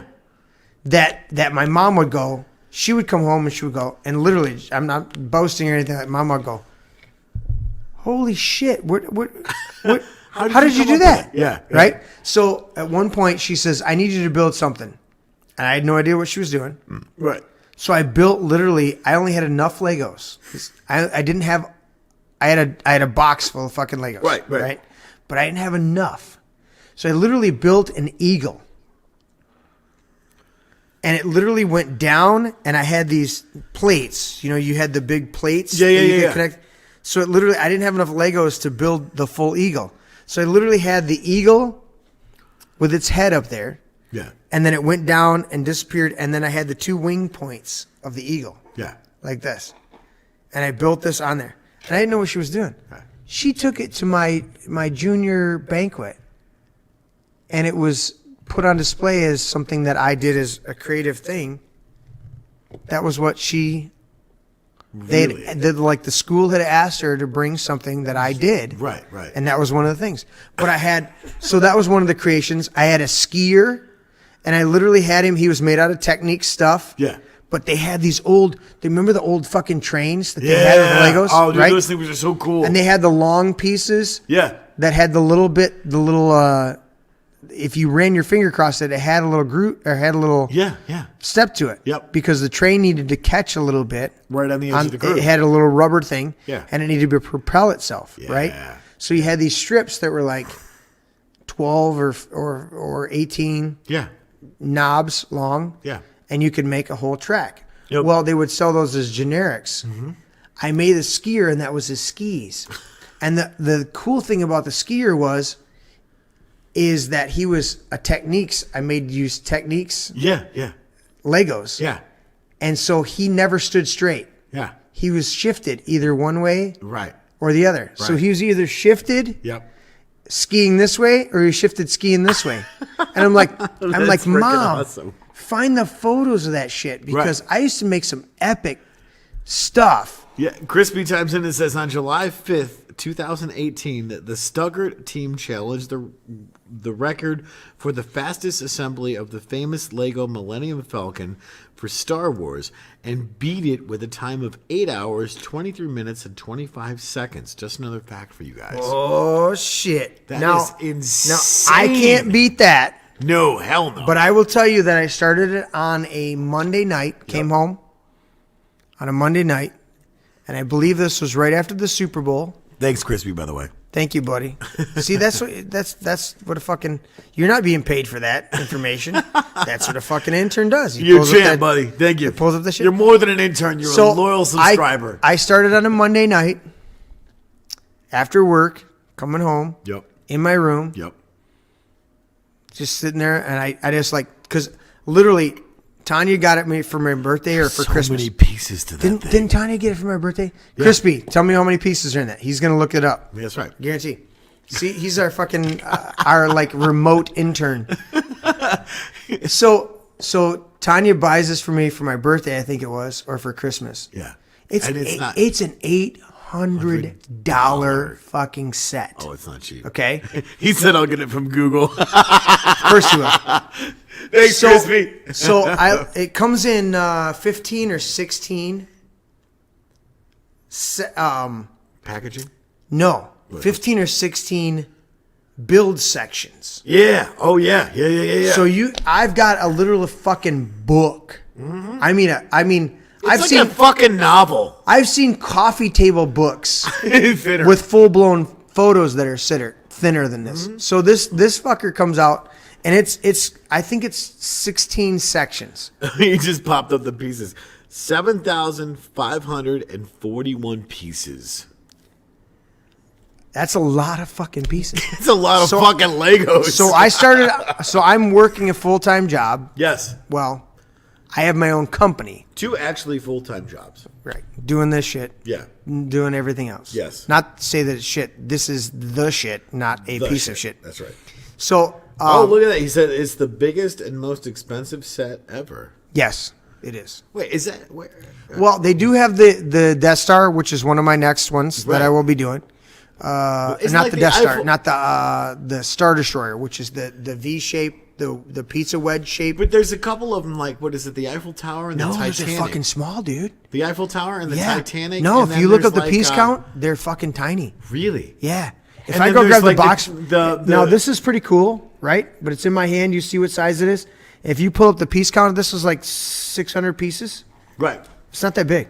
there was another one that was 7,000 like, fucking pieces. Right, but there was another one. It was the Castle of England, where the I can't remember where the hell it was. No, he's right. Wow, that's freaking awesome. It's fucking man. huge, dude. Yeah, And there's I know. I've seen it. It's and fucking it insane. It does both. Yeah, So it's got the old radar dish and the new radar dish. It's that's got fucking awesome. Thank you so much, Chris. It's got the old characters Yeah. and the new characters. right. Right. So it's got and it's got the little Wait, the original Han? yeah, original Han. Hell yeah. Fuck yeah. The original Han, Leia, and Luke, right? And then it's got Does Chewie have his medal in this? I'm just saying. no. They What? fucking gypped him, dude. The fuck, man. Chewie's got to have He's got his his medal. medal. So anyway, so I started on a Monday night. Oh, holy shit! 320 pieces for the Eiffel Tower. Told you, Damn. dude, it's not that big. This is like 600 pieces. Wow, that's insane. It's 571 pieces. I want to believe. I can go get the box. Over there. What's the one for the castle, Crispy? What's the castle? I didn't remember the name of the damn I'm going to get castle. my boxes. It's I gotta pee anyways, but I'm gonna. the we're gonna go- castle for where the Queen of England stays, and then there's obviously the Windsor Castle. Thank you. And then they also did shit. What was the other one that I just said? Damn it. Shit. I'm totally drawing a blank right now. I just said it. There was the Eiffel Tower, Windsor Castle, and then Big Ben's in there somewhere. I know there was a bunch of that. And then, oh, God, I'm totally drawing a blank. right. Oh. See, look, there you go. Now you're bringing the boxes All up. right, so this one. Where's that one? Have you done this one yet? I haven't done that one yet. Okay. All right, so this one is 647 pieces. So the one that you see, Which is what? the Stormtrooper. So the Stormtrooper right here that you This see is- all put together. What is this? This one This is is 625 pieces, too. yeah. This one's 647. So Wow. the Stormtrooper here 647.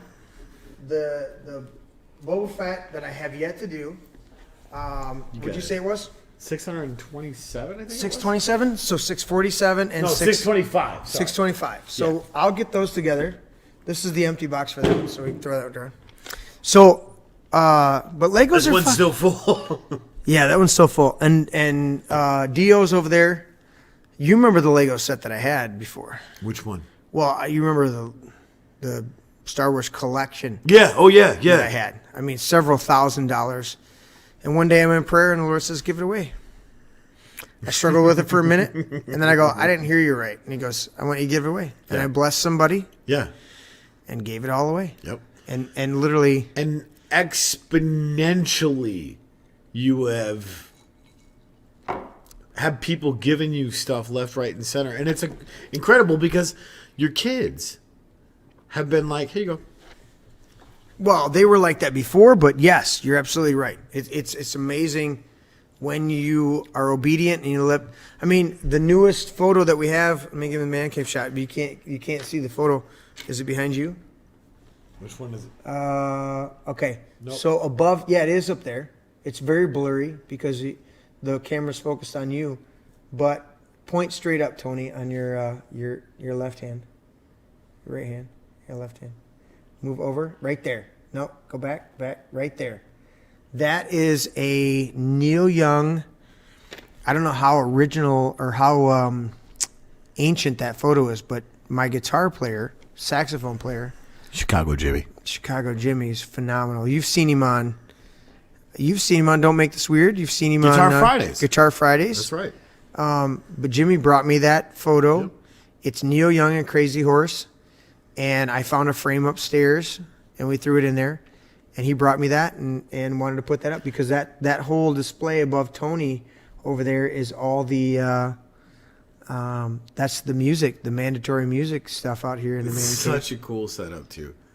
So Crispy chimes in and says Wisner Castle is made nearly of 40,000 Lego bricks. Took 8 modelers makers to build. The resort said it will keep the castle as permanent display in honor of the ceremony. Big Ben includes over 4,000. So that's he's making a distinction too. Right. Is there's a difference between the commercially sold Right. modeling and because if you go down to I've taken the kids over to the grandkids and William and Jocelyn over to Great Lakes Crossing, and they have a Legoland there. Yeah.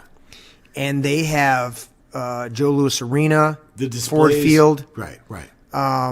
That people have built for attractions. Yes, they had the airports there. Yes. It was so freaking cool. Yeah, because they have actually a plane on strings coming in and landing. But they have literally you walking through Detroit, the spirit of Detroit. Yeah. With the hand thing, Yep. which I think is probably cultic, but whatever the fuck. Well, no, it was the Joe Louis Arena fist. Oh, no, they've got the spirit of St. Louis too. Oh yeah. The Or plane. not spirit of St. Louis, the spirit of Detroit. Yeah. Which I don't know if that's. Anyways, side point. You're still on me. What are you doing, man? Put it back. Oh, my bad. See what happens? Damn interns. And then what people don't realize is like we're looking over here. Yes. Because the screen. Yes. When you look at this table shot. Yeah. That's literally the camera on the table shot is sitting on top of the camera. So now you can see the screen down there. That's what we look at on a regular basis. So we can tell where So we're we can at. see where we need to put another screen over here so that when I look at this camera, Right. I can see myself over here and know what I'm doing. You move your fucking hand, Tony. Why you gotta have your fucking hand in front of it? So we've moved into. great. We're probably into like 2.5 hours. We're probably totally derailed by now. No idea. Yeah, it's where we're probably at. pretty fun. It's Tuesday Night Rant. It doesn't matter. Are we ranting? Did you ever get to your epic rant? No, I have not. But let's Finish close with the show fucking with rant. that. Okay, You know what? so I want you to rant. I'm going to listen while I go. Listen, here's what we're doing. we're gonna I'm do putting this. on you. All right, let's do They're this. still going to see me. Okay. No, I'm going to go out the fucking room. Okay. So this is what I'm getting at. Fuck Menards. And the reason why I say that is because I went into Menards to cash in a coupon that they gave me or some sort of return, 11% thing. I can't remember what it was specifically. Anyways, it was a postcard that I got in the mail. They gave me X amount of dollars due to shopping at Menards so I could go through and buy stuff. So I got a handful of things that I need for my garage, obviously, and I got some plants. Well, here's the shitty part about that. So, according to Menards, who is also charged with 4 different accounts, separate stores nationwide, of price gouging. Think about that for a minute. And that was courtesy of all of the other crap that was going on prior to April, March-ish, I think it was. And this is all in the books. You can go look this up. Please research it. Do the due diligence. Was charged with price gouging.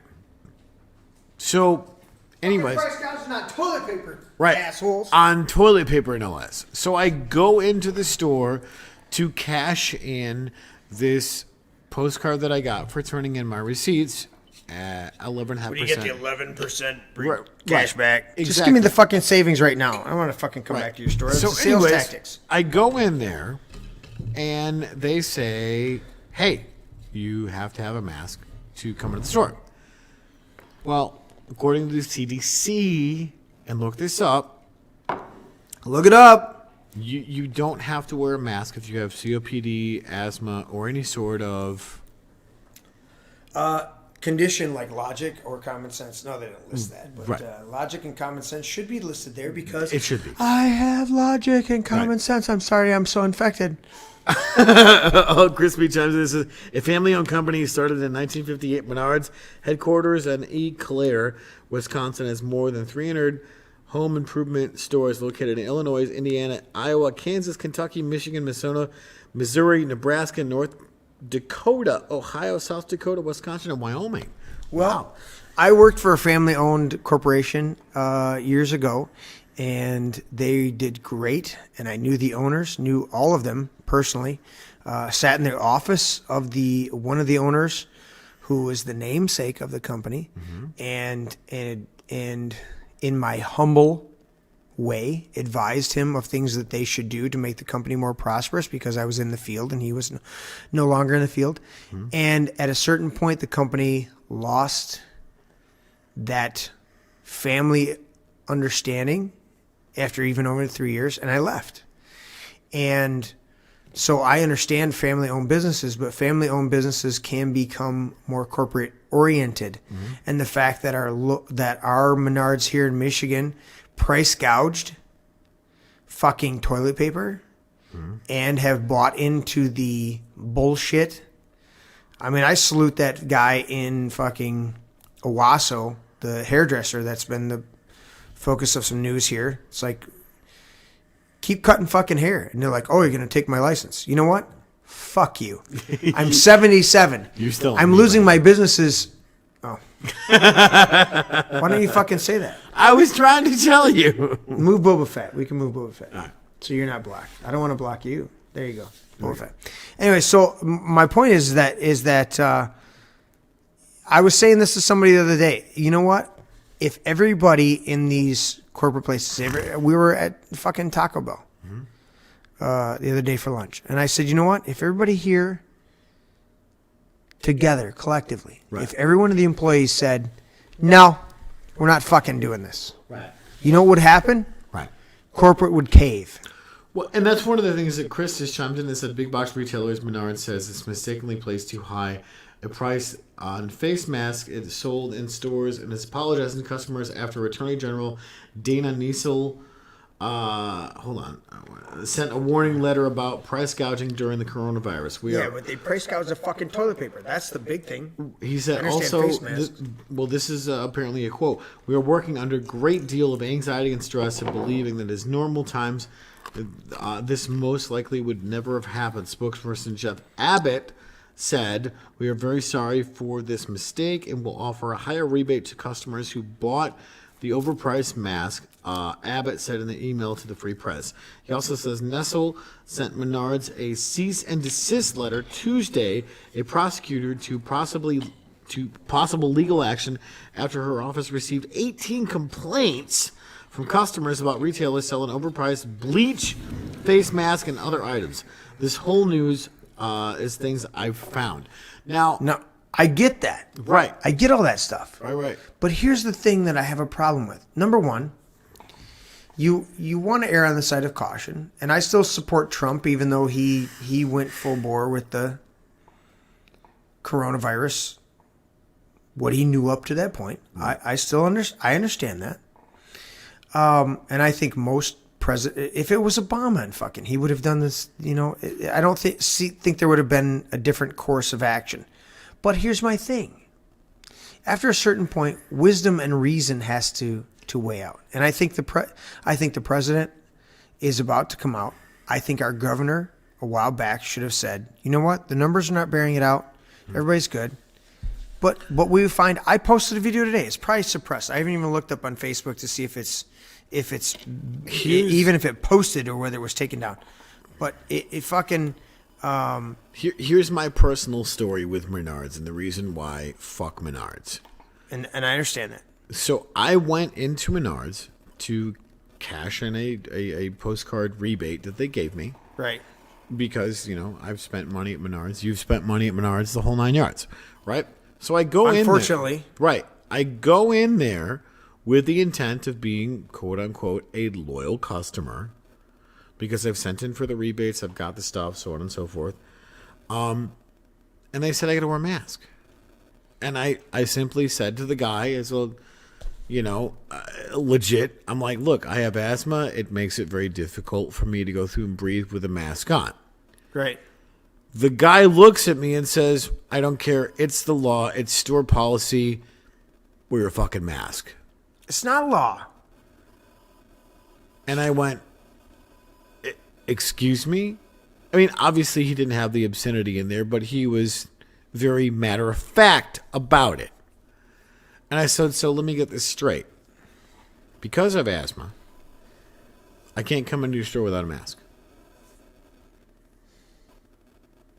The fact that he said, one, I don't care. Two, he said it's a law, which is not. It's not.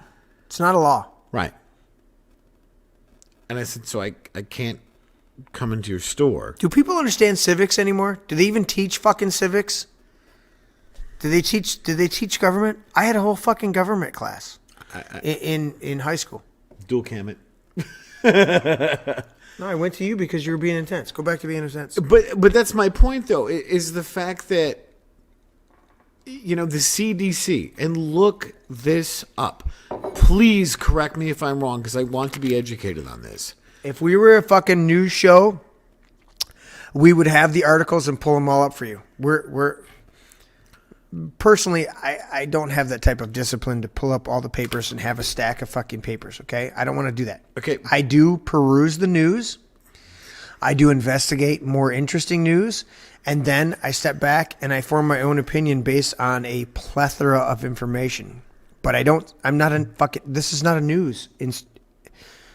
This is my brain.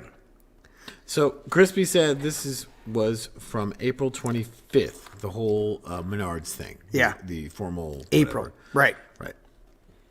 Since then, they fucked the pooch. And then he said, under Governor Gretchen Hitler. Hitler. Yes. Right. His spelling's correct. Right. Newest executive orders: face coverings are now required in all public enclosed spaces effective Saturday at midnight. The state's definition of face covering varies.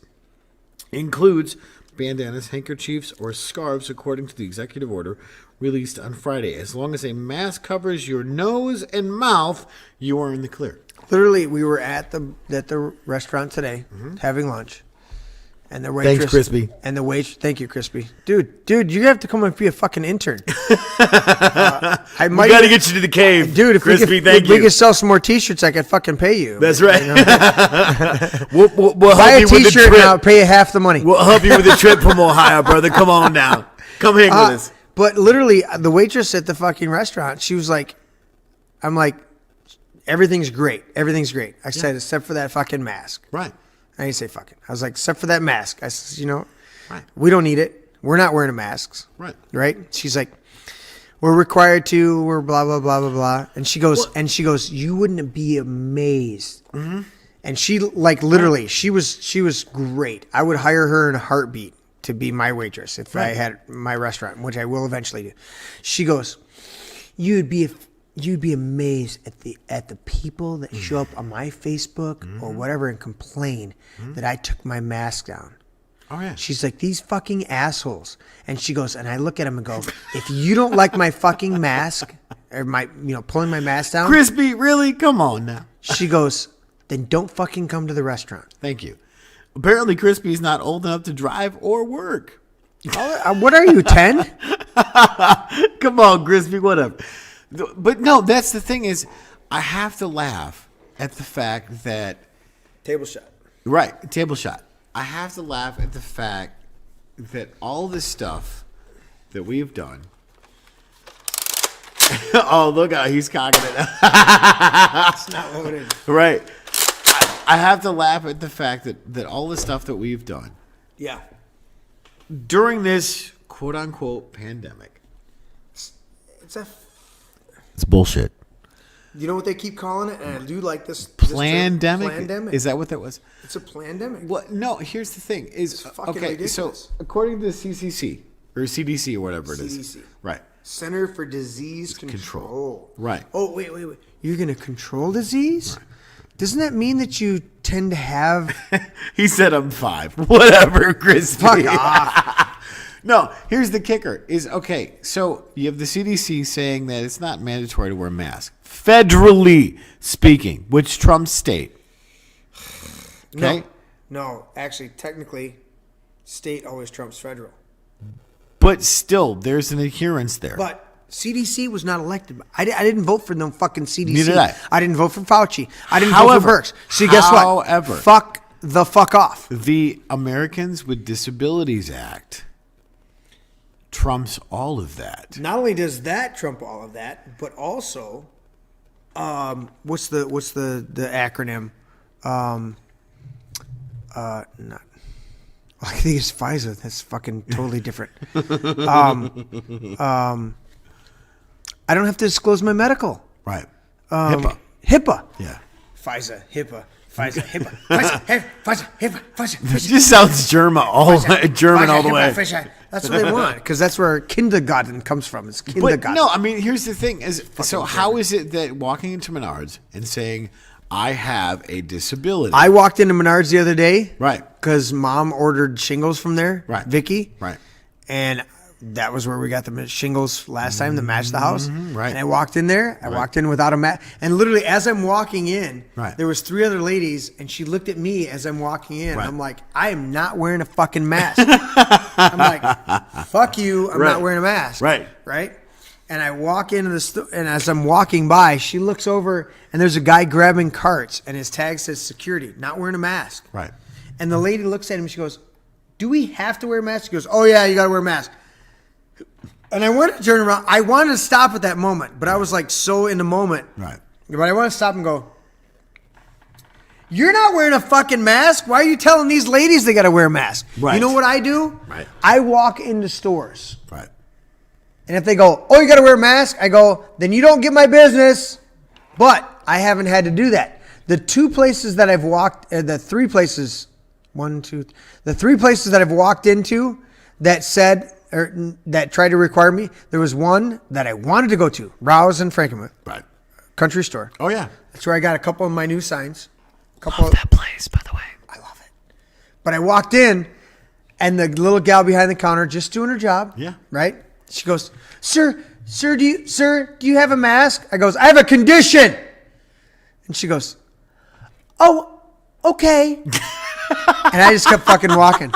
So then we were up there with me and Tanya and my mom, Grandma Connie, Bubby, and William and Jocelyn. Yep. So I walked in there. Yeah. I told them I was going ahead of them. Right. So the 6 of them show up, and they walk in. Do you have a mask? And Mom goes, I'm looking for somebody. And she just kept walking. So all 6 of them, so all 7 of us are in there, no masks. We're like, fuck you.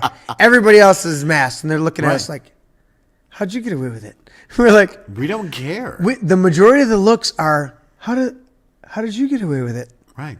And then the very small percentage. Right. So I had that one. I had one at Home Depot, and I had one somewhere else. Mm-hmm. The vast majority, the other ones were like, we went to go to Jimmy John's for lunch. Fuck Jimmy John's right now. You know what, Jimmy John's in South Lyon and a few other places? Yeah. Fuck you. Right.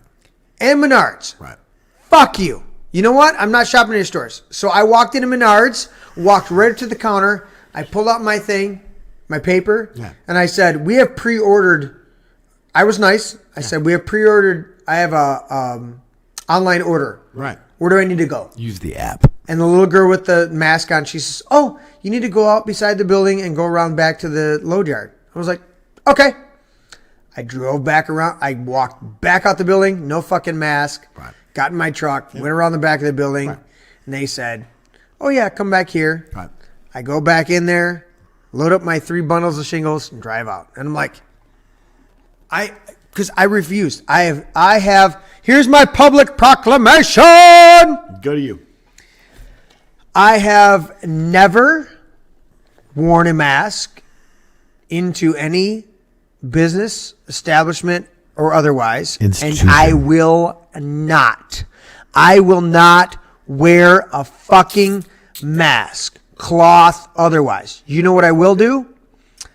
If I go into an asbestos environment and have to do an asbestos abatement, I will pull out of one of my heavy-duty, badass fucking masks that I have in my work trailer or upstairs here in the man cave that are fucking badass. I literally had my mom put one on the other day, and it was badass because she put it on and she goes, ooh, the air's actually cooler and fresher than the humid air. And I go, I love yeah. your mom. I go, yeah, because the filters and shit that are on the side of the mask are badass. And then I have even better charcoal activated. I have some badass fucking masks, okay? Because we work in some toxic environments from time to time. So I actually Part of have the masks. construction dude. You know what? Here's my statement on that. Nobody cared who I was till I refused to put on the mask.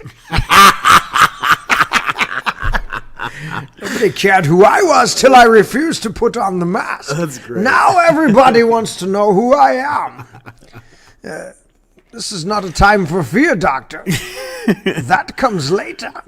Crispy just commented, the word kindergarten comes from the German language. Yes. Kinder means children, and garden means garden. What? Kinder the term dates back to the 19th century. Frederick Froebel, 1782 to 1852, started the first kindergarten, gardening of children, in 1840. Crispy. Thank you, brother. Thank you I so need much. you to send us a link, instant message, because you will be notified Yes, before the show comes up. that's right. And you can be that guy. You are fucking that guy that looks up You the are shit. Because on that's point. I mean, Legit. other than switching the literal fucking camera shots, okay?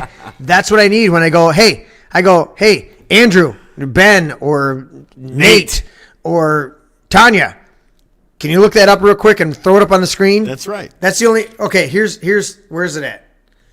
There. That's what we have on the desktop screen right now. Nothing. No, you got to go to the computer shot to see if there's nobody there. Hey, here's the computer shot. And No nobody. one's fucking there. And just to prove you that's the computer shot, there's the computer shot without the filter on it. Hey, over there on the computer. That's right. Can Nobody's Hold there. on. Keep that there. I'm going to run over to the computer. Run shot. over the computer so they can see it. Why you gotta kick my fucking camera every time? Hold on. Here we go. Hey, Tony's on the computer. He's so cool. Back to the man cave shot so you can see him marching back over here. That's right. Getting in his chair. You're supposed to swivel your chair away from the camera. I can't swivel it away. Are you like, what are you, like Zoolander? You can't go left? But what did they do with? He had to pull his fucking underwear out. What the fuck? How much of this is... But why? What, do they cut us off at Solid State at like 2 hours? Because this is getting Something into like some that. like drunken goodness right now. Where are we at right now? We're... Oh, fuck. You got the thing over there. What does it say? I don't have we're at okay right now. You were just at the computer. I didn't look at it. It is currently 11:37 p.m. What are we at? No idea where we're at. You gotta look at the readout. Where's it at? It's on. You gotta go to the XSplit. What does it say? It should say frames per second. 251. Oh Jesus! We gotta wrap this up, okay, guys? At some point, I have to go to work tomorrow. Yes. I need to go. It's almost So midnight, Epic Rants, Menards. Let's finish with Menards. Yeah, okay, so- Fucking Menards. Fuck Menards. Okay. Family owned, all that shit. I get that. But at a certain point, your corporate attitude takes over. And here's the bottom line: is if more of these corporations were not jumping ship from fucking Tucker and other people that actually sponsored them and actually had some backbones and some balls, they would stand up and go, you know what? We've done. Here's my problem. Here's my pet peeve about this, Tony. Yeah. Is they have not done their fucking research to say, you know what? We checked out the numbers. Here's the numbers. Michigan, 5,800 people out of 10 million. That's not a fucking epidemic. I'm sorry for all the people's lives who've been lost. Right. But that's not a fucking epidemic. By the way, thanks Crispy Bacon for hosting this on your channel. We just went through and followed you. Thank you so much. Thanks, buddy. Dude, it's awesome. That's what it's about, is connecting with people. I got to do one more splash. All right. Where are you at? Are you done? I'm out, man. Give me a splash. Give me a Fuck it. splash. Just splash it. Splash it. Splash it. There we go. That's good. That good? It's a good. little neat. A little neat. I've been out of ice, and Bubby's not here to go get me bit. some ice. That's right. I had my 6-year-old grandson go get me ice. I poured my own alcohol, so it may freak the fuck out. but my 6-year-old grandson got me ice. Seriously, thank you so much, Crispy Bacon, 7. for hosting us and going through and following us. Dude, that's fucking awesome. We're on Facebook, we're on YouTube, we're on Instagram, we're on Twitter. We're trying to go live on all that shit, but That's you know right. what the bottom line is? They can, the censoring shit is getting more and more. And again, finishing up with Menards. Menards is symptomatic. I hate right now. I cannot. I've just tried to. We're so hungry for something, right? But the assholishness, the mask holes, Yes, the mask holes. and the COVID holes. I'm like, NASCAR. This whole fucking thing with NASCAR. You have nobody in the fucking stands. Yet you're gonna get out of your race car, put on a fucking face mask, and talk to the reporter? Are you shitting me? Are you literally shitting me? Where Fauci is recorded. Fauci, the little fucking Faustus little piece of shit. And I try not to be like personal like that, but he's demonic. Okay? So Fauci comes off the fucking podium telling us how he's going to be, walks away from the podium, takes his fucking mask off. They've got the behind the scenes photos of him. Of course. He's we gotta do this thing, and we gotta make sure we keep all the masks. And then he walks away from the fucking podium, takes off his mask. You fucking fraud. Mm-hmm. And we're gonna watch out for the resurgence. The only resurgence you've had is how you record the fucking numbers of the hype that you're doing. You're a piece of shit.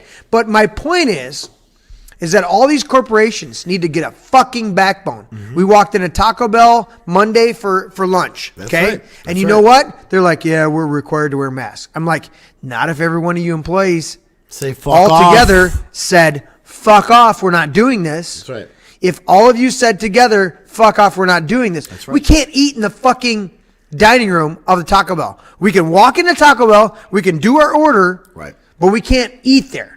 How fucking stupid. And across the street, Right. Jimmy John's Right. won't let us walk in there and eat. I'm like, well, you have to have a mask to walk in here. I'm like, I got to wear a mask to walk into a restaurant where you say I can sit down and eat. How am I supposed to fucking eat with a fucking mask on? Thank you. Well, you can slip the mask down. I'm like, you're a dumbass. When did common sense leave? When did common sense go, I'm out of this guy. I'm out of here. Right. I'm not going to hang out anymore with this dude. He's fucking stupid. What? We'll definitely go through and follow you and get that stuff squared away there, Crispy, because we need people going through and making sure trolls and people trying to start shit that have no business being on our chat. Dude, we thought you are were bounced. We thought you were the other Crispy Bacon. Yeah. But you're like your own Crispy Bacon. Legit. Like, fucking love it. Seriously. Mad respect, brother. There Thank you. are sometimes the trolls come in there like, what's going on? What's going on with this channel? And they pop in for a minute and they pop out. That's cool. That's right. You're checking shit out. I understand. You're just perusing. But dude, you have dropped a wealth of He's been a trivia fan for and what, information. 5 episodes? Yeah, now? how long, dude? Text in there. How long have you been tuning in? How long you been following us, Crispy? This Is My Brain. Because you just found out about Don't Make This Weird. We'll wait for your response. But again, so I want to end the show with this idea I'm a mystery person, is what he said. Fuck off. Crispy, we love you. Thank you for tuning Thanks, in, brother. bro. So I'm picturing him as right now. You tell me if I confirm this. You're like, he's like Kevin Smith from the fourth Die Hard in his mom's basement. When Bruce Fucking command center, man! Bruce Willis walks up and puts his arm around Boba Fett and he goes, I really never was into Star Wars. And he goes, oh, who the fuck is this guy? He said, I can't check, but if you can see chat on the PC, click my name and then you can see. All right, well, we'll check that out, brother. Check it out, bro. Good interaction. I love it. Thank you I love so it. much, Crispy. So to give you a notice, I took off my smartwatch, my watch that does all sorts of shit. Almost to 3 hours? Dude, Holy we're at shit. quarter to fucking midnight. We've got to shut this down. I gotta go to bed at some point. I do have to go to bed at some point. Anyways, I wanted to give you guys a shout out because I chose to wear my watch today. That's right. So I used to have a lot of watches. I've given a few away. Yep. But I was in my room, and if you look, I got to do this. All right. What are you doing? I'm taking it off. All right. All right. So I wear a watch so much. You've got a tan line. Trying to get it. So You got it that's right not there. a shadow. Right there. Okay. That's a tan line. Yeah. Let's do it that way. Okay. See that white stripe on my arm? That's from me wearing. I have a. I don't endorse Samsung, but I wear a Samsung watch. It's a nice watch. Right. It's a smart watch. Yep. It's easy on the job site when I'm doing carpentry because it'll tell me when a call. It'll give me the call. Yeah. The numbers. Yeah. So if you call me, Yep. it comes up on my watch. I don't have to pull my phone out of my pocket. Right. Right? Yeah. I can just hit. This is my headset. Bluetooth. Boom. Done. So there it is. So I can pull my headset out, right? And I can hit the answer button, or I can tell you to fuck off because you're trying to sell me some kind of thing that I don't need. Which he has not done to me. So anyway, so this was a blessing from a year or so ago. I walked in, and when Sears was going out of business, you can feel that, Tony. When Sears was going, Good God. is that way a fucking ton? Holy shit! How do you hold your hand up, Dude, it's man? fucking awesome. I love it. So this was a. There you go. Let me see if I can get some good light on it. Thanks. It's hefty. It's hefty. So this is a Invicta. It's actually you can't wind it. No. You have to shake it, Yeah. and that winds it up. See, I can't wear So- watches because I short circuit them. This one you won't. It's an Invicta, dude. It's fucking badass. Bet. Dude, I'll let you wear it for a week. You can't have this one. I've given you watches before. Yeah, I'm short circuited every one of them. No, you can't. You can't short circuit. You can't short circuit this one. Watch It's a me. totally different fucking thing. I'm telling you, man. No, I used to kill like when I was years ago Yeah. as a kid skateboarding. Yep. I would destroy. What was the Swatch? Remember the Swatches? Oh yeah. Yeah. Dude, they would die in a month because the electricity in my body would like fucking kill the crystals and stuff. I'm telling you. But this is totally different because this is all mechanical. Really. Yeah, because all you do is you do that, Yeah. right? And it winds the watch. Really. Yeah, I literally, if I leave this on the shelf too long in my bedroom, Yeah. it will die. And then I put it on and I go like this, and the fucking the second hand starts going, and So- then I reset the time. I had to reset the time tonight. Right. But anyways, so I normally wear my Samsung watch, Right. and tonight I came in and I was like, I don't want to wear my watch. Right. Tell me halfway through the show that I've reached my fucking step level because I went like this and pushed a button. So I threw on my Invicta. This is a Star Wars watch, and I didn't know that. So Sears was going out of business like a year and a half ago, right? Okay. Or 2 years ago. So why is it a Star Wars watch? Okay, so it's a Star Wars edition watch. So I walked into walked into Sears, and it's going out of business up in Flint, right? And they're doing a closeout. And if you look at it, Tony can verify. God, this thing's freaking heavy. So if you look at it, doesn't it look like Darth Vader's face?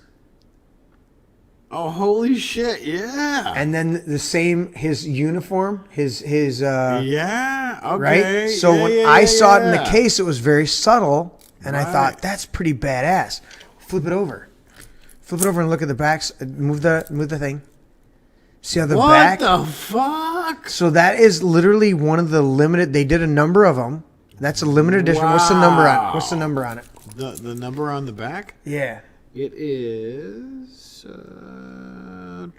limited edition 169 out of 1977. Okay, so 1977. So this was just under 2,000 watch. This identical watch made, right? And literally, if you look at the hour hand, it's the fucking. It's the Stormtrooper. It's the design. Stormtrooper Imperial Yeah. symbol Yeah. is so I'm in the store and I'm with one of my clients, and she's a well-to-do client. She's got some money. Right. And this was a couple years ago. Right. And I'm doing a bunch of work for her, and she wanted me to go to the store with her. And I'm like, okay, I'll go to the store with you. So I go over to Sears, and she's got like 500 hats. That's where she bought me some of the hats. And she's like, we going through Sears, and she's like, looking at stuff. And she's just like, oh, I want that. We're going through the jewelry cabinet, right? Yeah. And she comes around to me, and I'm like, listen, I've worked hard for everything that I've earned. That's in the back of my mind always, right? Of course. With my mother-in-law, with anybody, I'm like, look, you don't have to buy me shit. Right. You have to buy my affections. And that's not what they're doing, but Of at the course. same time, they're generous people, and they love to bless you. Of course. But in the back of your mind, you're going, or in the back of my mind, this is my brain, I go, dude, you don't have to, and I've had to be corrected Of course. at times where the Lord goes, I'm trying to bless you through this person. Shut up and take it. Take it. And I go, okay. So she says, did you see anything else? And I asked the lady at the counter while my client was over in another spot. Right. And I said, I'd like to see that. And I'm looking at it, and I'm like, that's pretty cool. It's almost like it's a Star Wars watch. It's got like some symbolism and stuff like that. And I didn't even it's not even dawning on me. Right. Right. Yeah. And I'm like, it's pretty cool. She comes around and she goes, did you find anything? Because if you look at it, there's actually right here, these two, you can see these two. Yep. Those are the imperial symbols as well. Right. Not only the hour hand. And so she comes around and goes, well, I was kind of looking at that watch. She's like, okay, we'll take that. So the lady pulls it out of the counter. And there's 3 or 4 other things that they get out of there. Right. And Tanya loves Olaf. Right. Okay. Mm-hmm. So Tanya so there was some Olaf necklace thing or trinket in there that we had to have. Right. I'm like, okay. So they ring it up, and it was like 30%. I have the literal box. Yeah. Up in my, how Invictus come? Yeah. Look up Invicta watches. They come in a full blown, even though this watch, I could go diving with this watch down to like 100 feet and it would not fucking affect this watch. Right. It still comes in like a sealed fucking case. Yep. All right.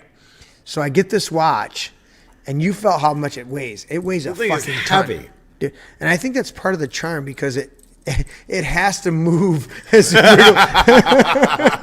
So I get this watch, and I'm blessed with this watch. And so tonight I was like, all right. I come into my room, and I'm like, Lord, I don't want to wear my Samsung watch for the show tonight. I want to wear something different. And I've got 3 or 4 really nice watches. I've got some Fossils. I love Fossil. Fossil's a really good watch company. And I've got 3 or 4 of their watches. And I've got this one. But I wear my Samsung so often, I can change the face of the Samsung to like, it's unlimited. Right. Because people are making new faces all the time. All the time. And there's a shit ton of free ones. So no matter what I do, I go, boom, look at that face, But I chose to put this one on tonight because I wanted that weight to cover up my fucking, my white skin underneath. Because look at that tan.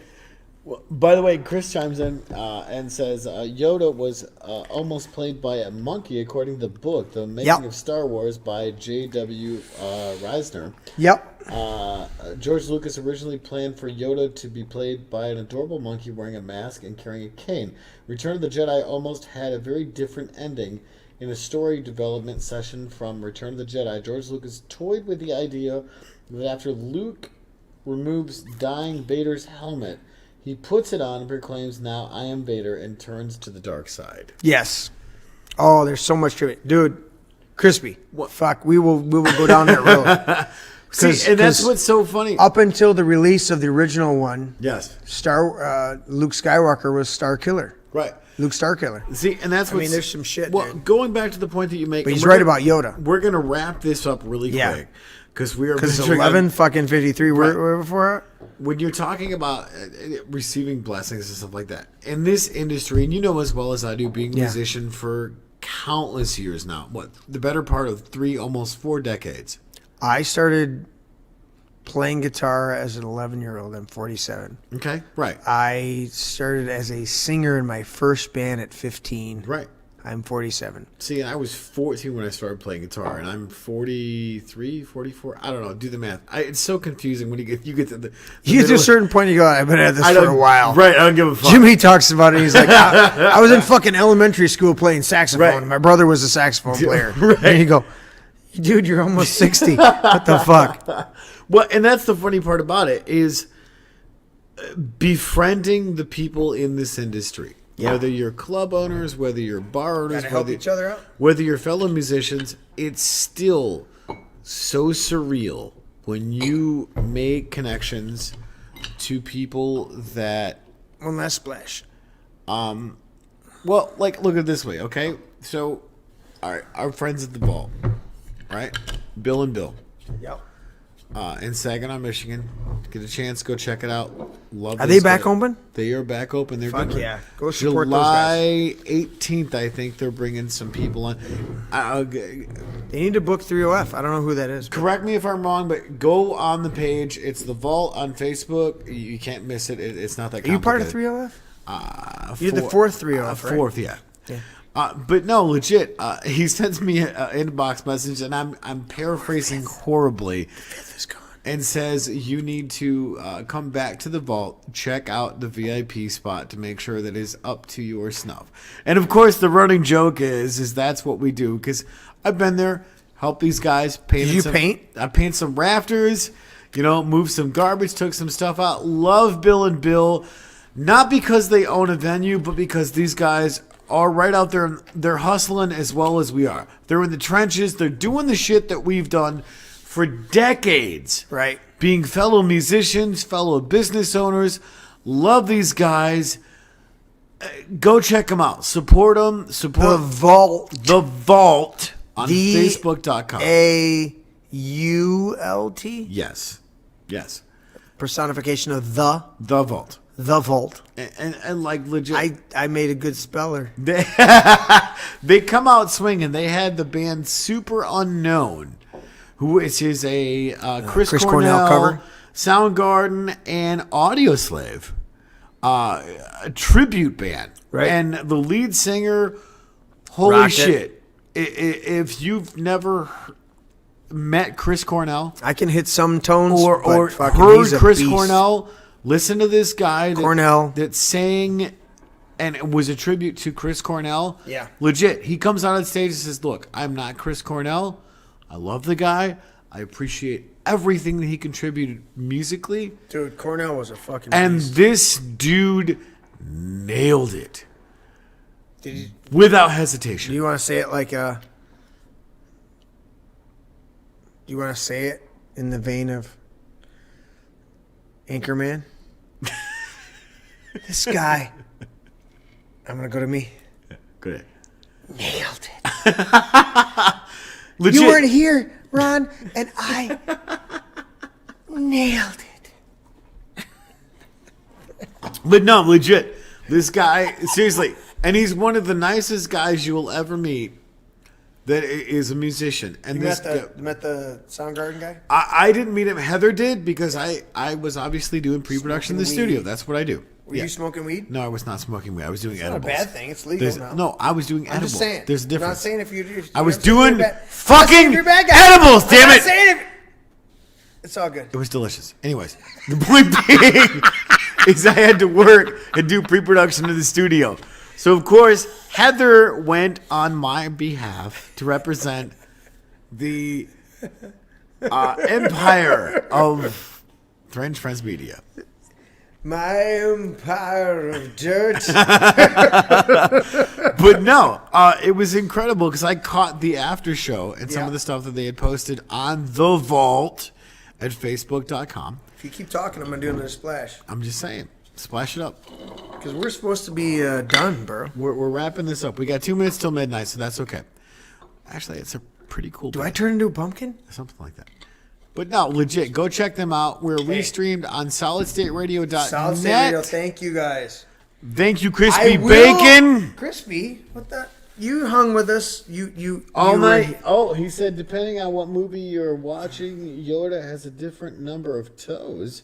In The Phantom Menace, Yoda has 3 toes, but in The Empire Strikes Back, Return of the Jedi, or Revenge of the Sith, Yoda has 4. Yoda has 4. Go look at the. I like he's to send exactly these right. facts. Keep sending these facts, Chris. Dude, that's Thank fucking you awesome. so much. Because- Salute. Salute.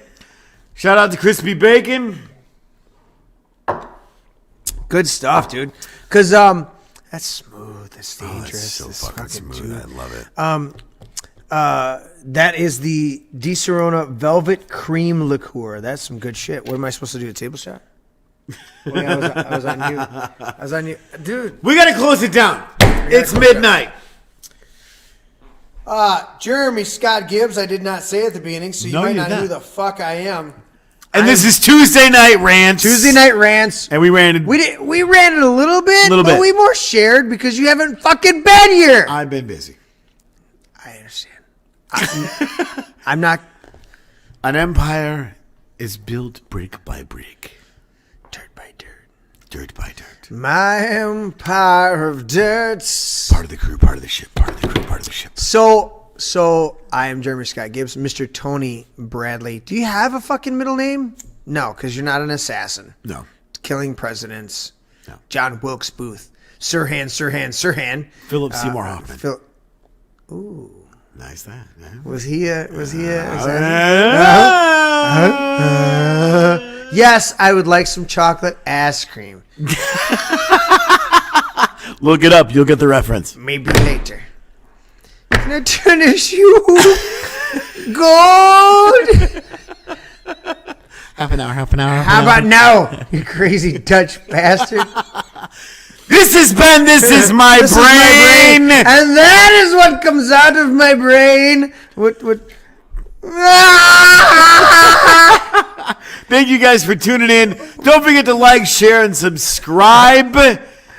Follow us on YouTube, Twitch, Facebook, Instagram, Twitter. Follow us on YouTube as long as you can until they censor us for being real fucking people with real opinions who give a shit about what other people have to endure and deal with in life. My bad. Fuck you, we're all essential. Thank you and good night.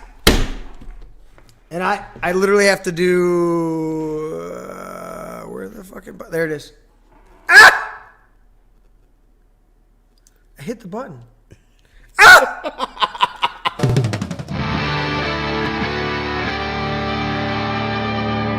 This is my brain. Dad, that's an egg. Yeah, that's an egg. Honey, Dude, that's an egg. seriously, Yeah, that's an egg. It's a metaphor. yeah, but that's an egg. That's an egg. All right, Jeremy, I hate to break it to you, that's an egg. I know my brain is not actually an egg, okay? It's a metaphor. Metaphor or not, that's not your brain. It's just an egg. Una cerveza para mí. My egg is my brain. It's still an egg. Can I at least have some bacon, maybe some sausage with that egg, though? Oh, I want some bacon. I don't know, man, I'm not good at this shit. I want crepes. Can I Okay. have some bacon and pancakes with that egg? I'll take it with scrambled eggs and cheese.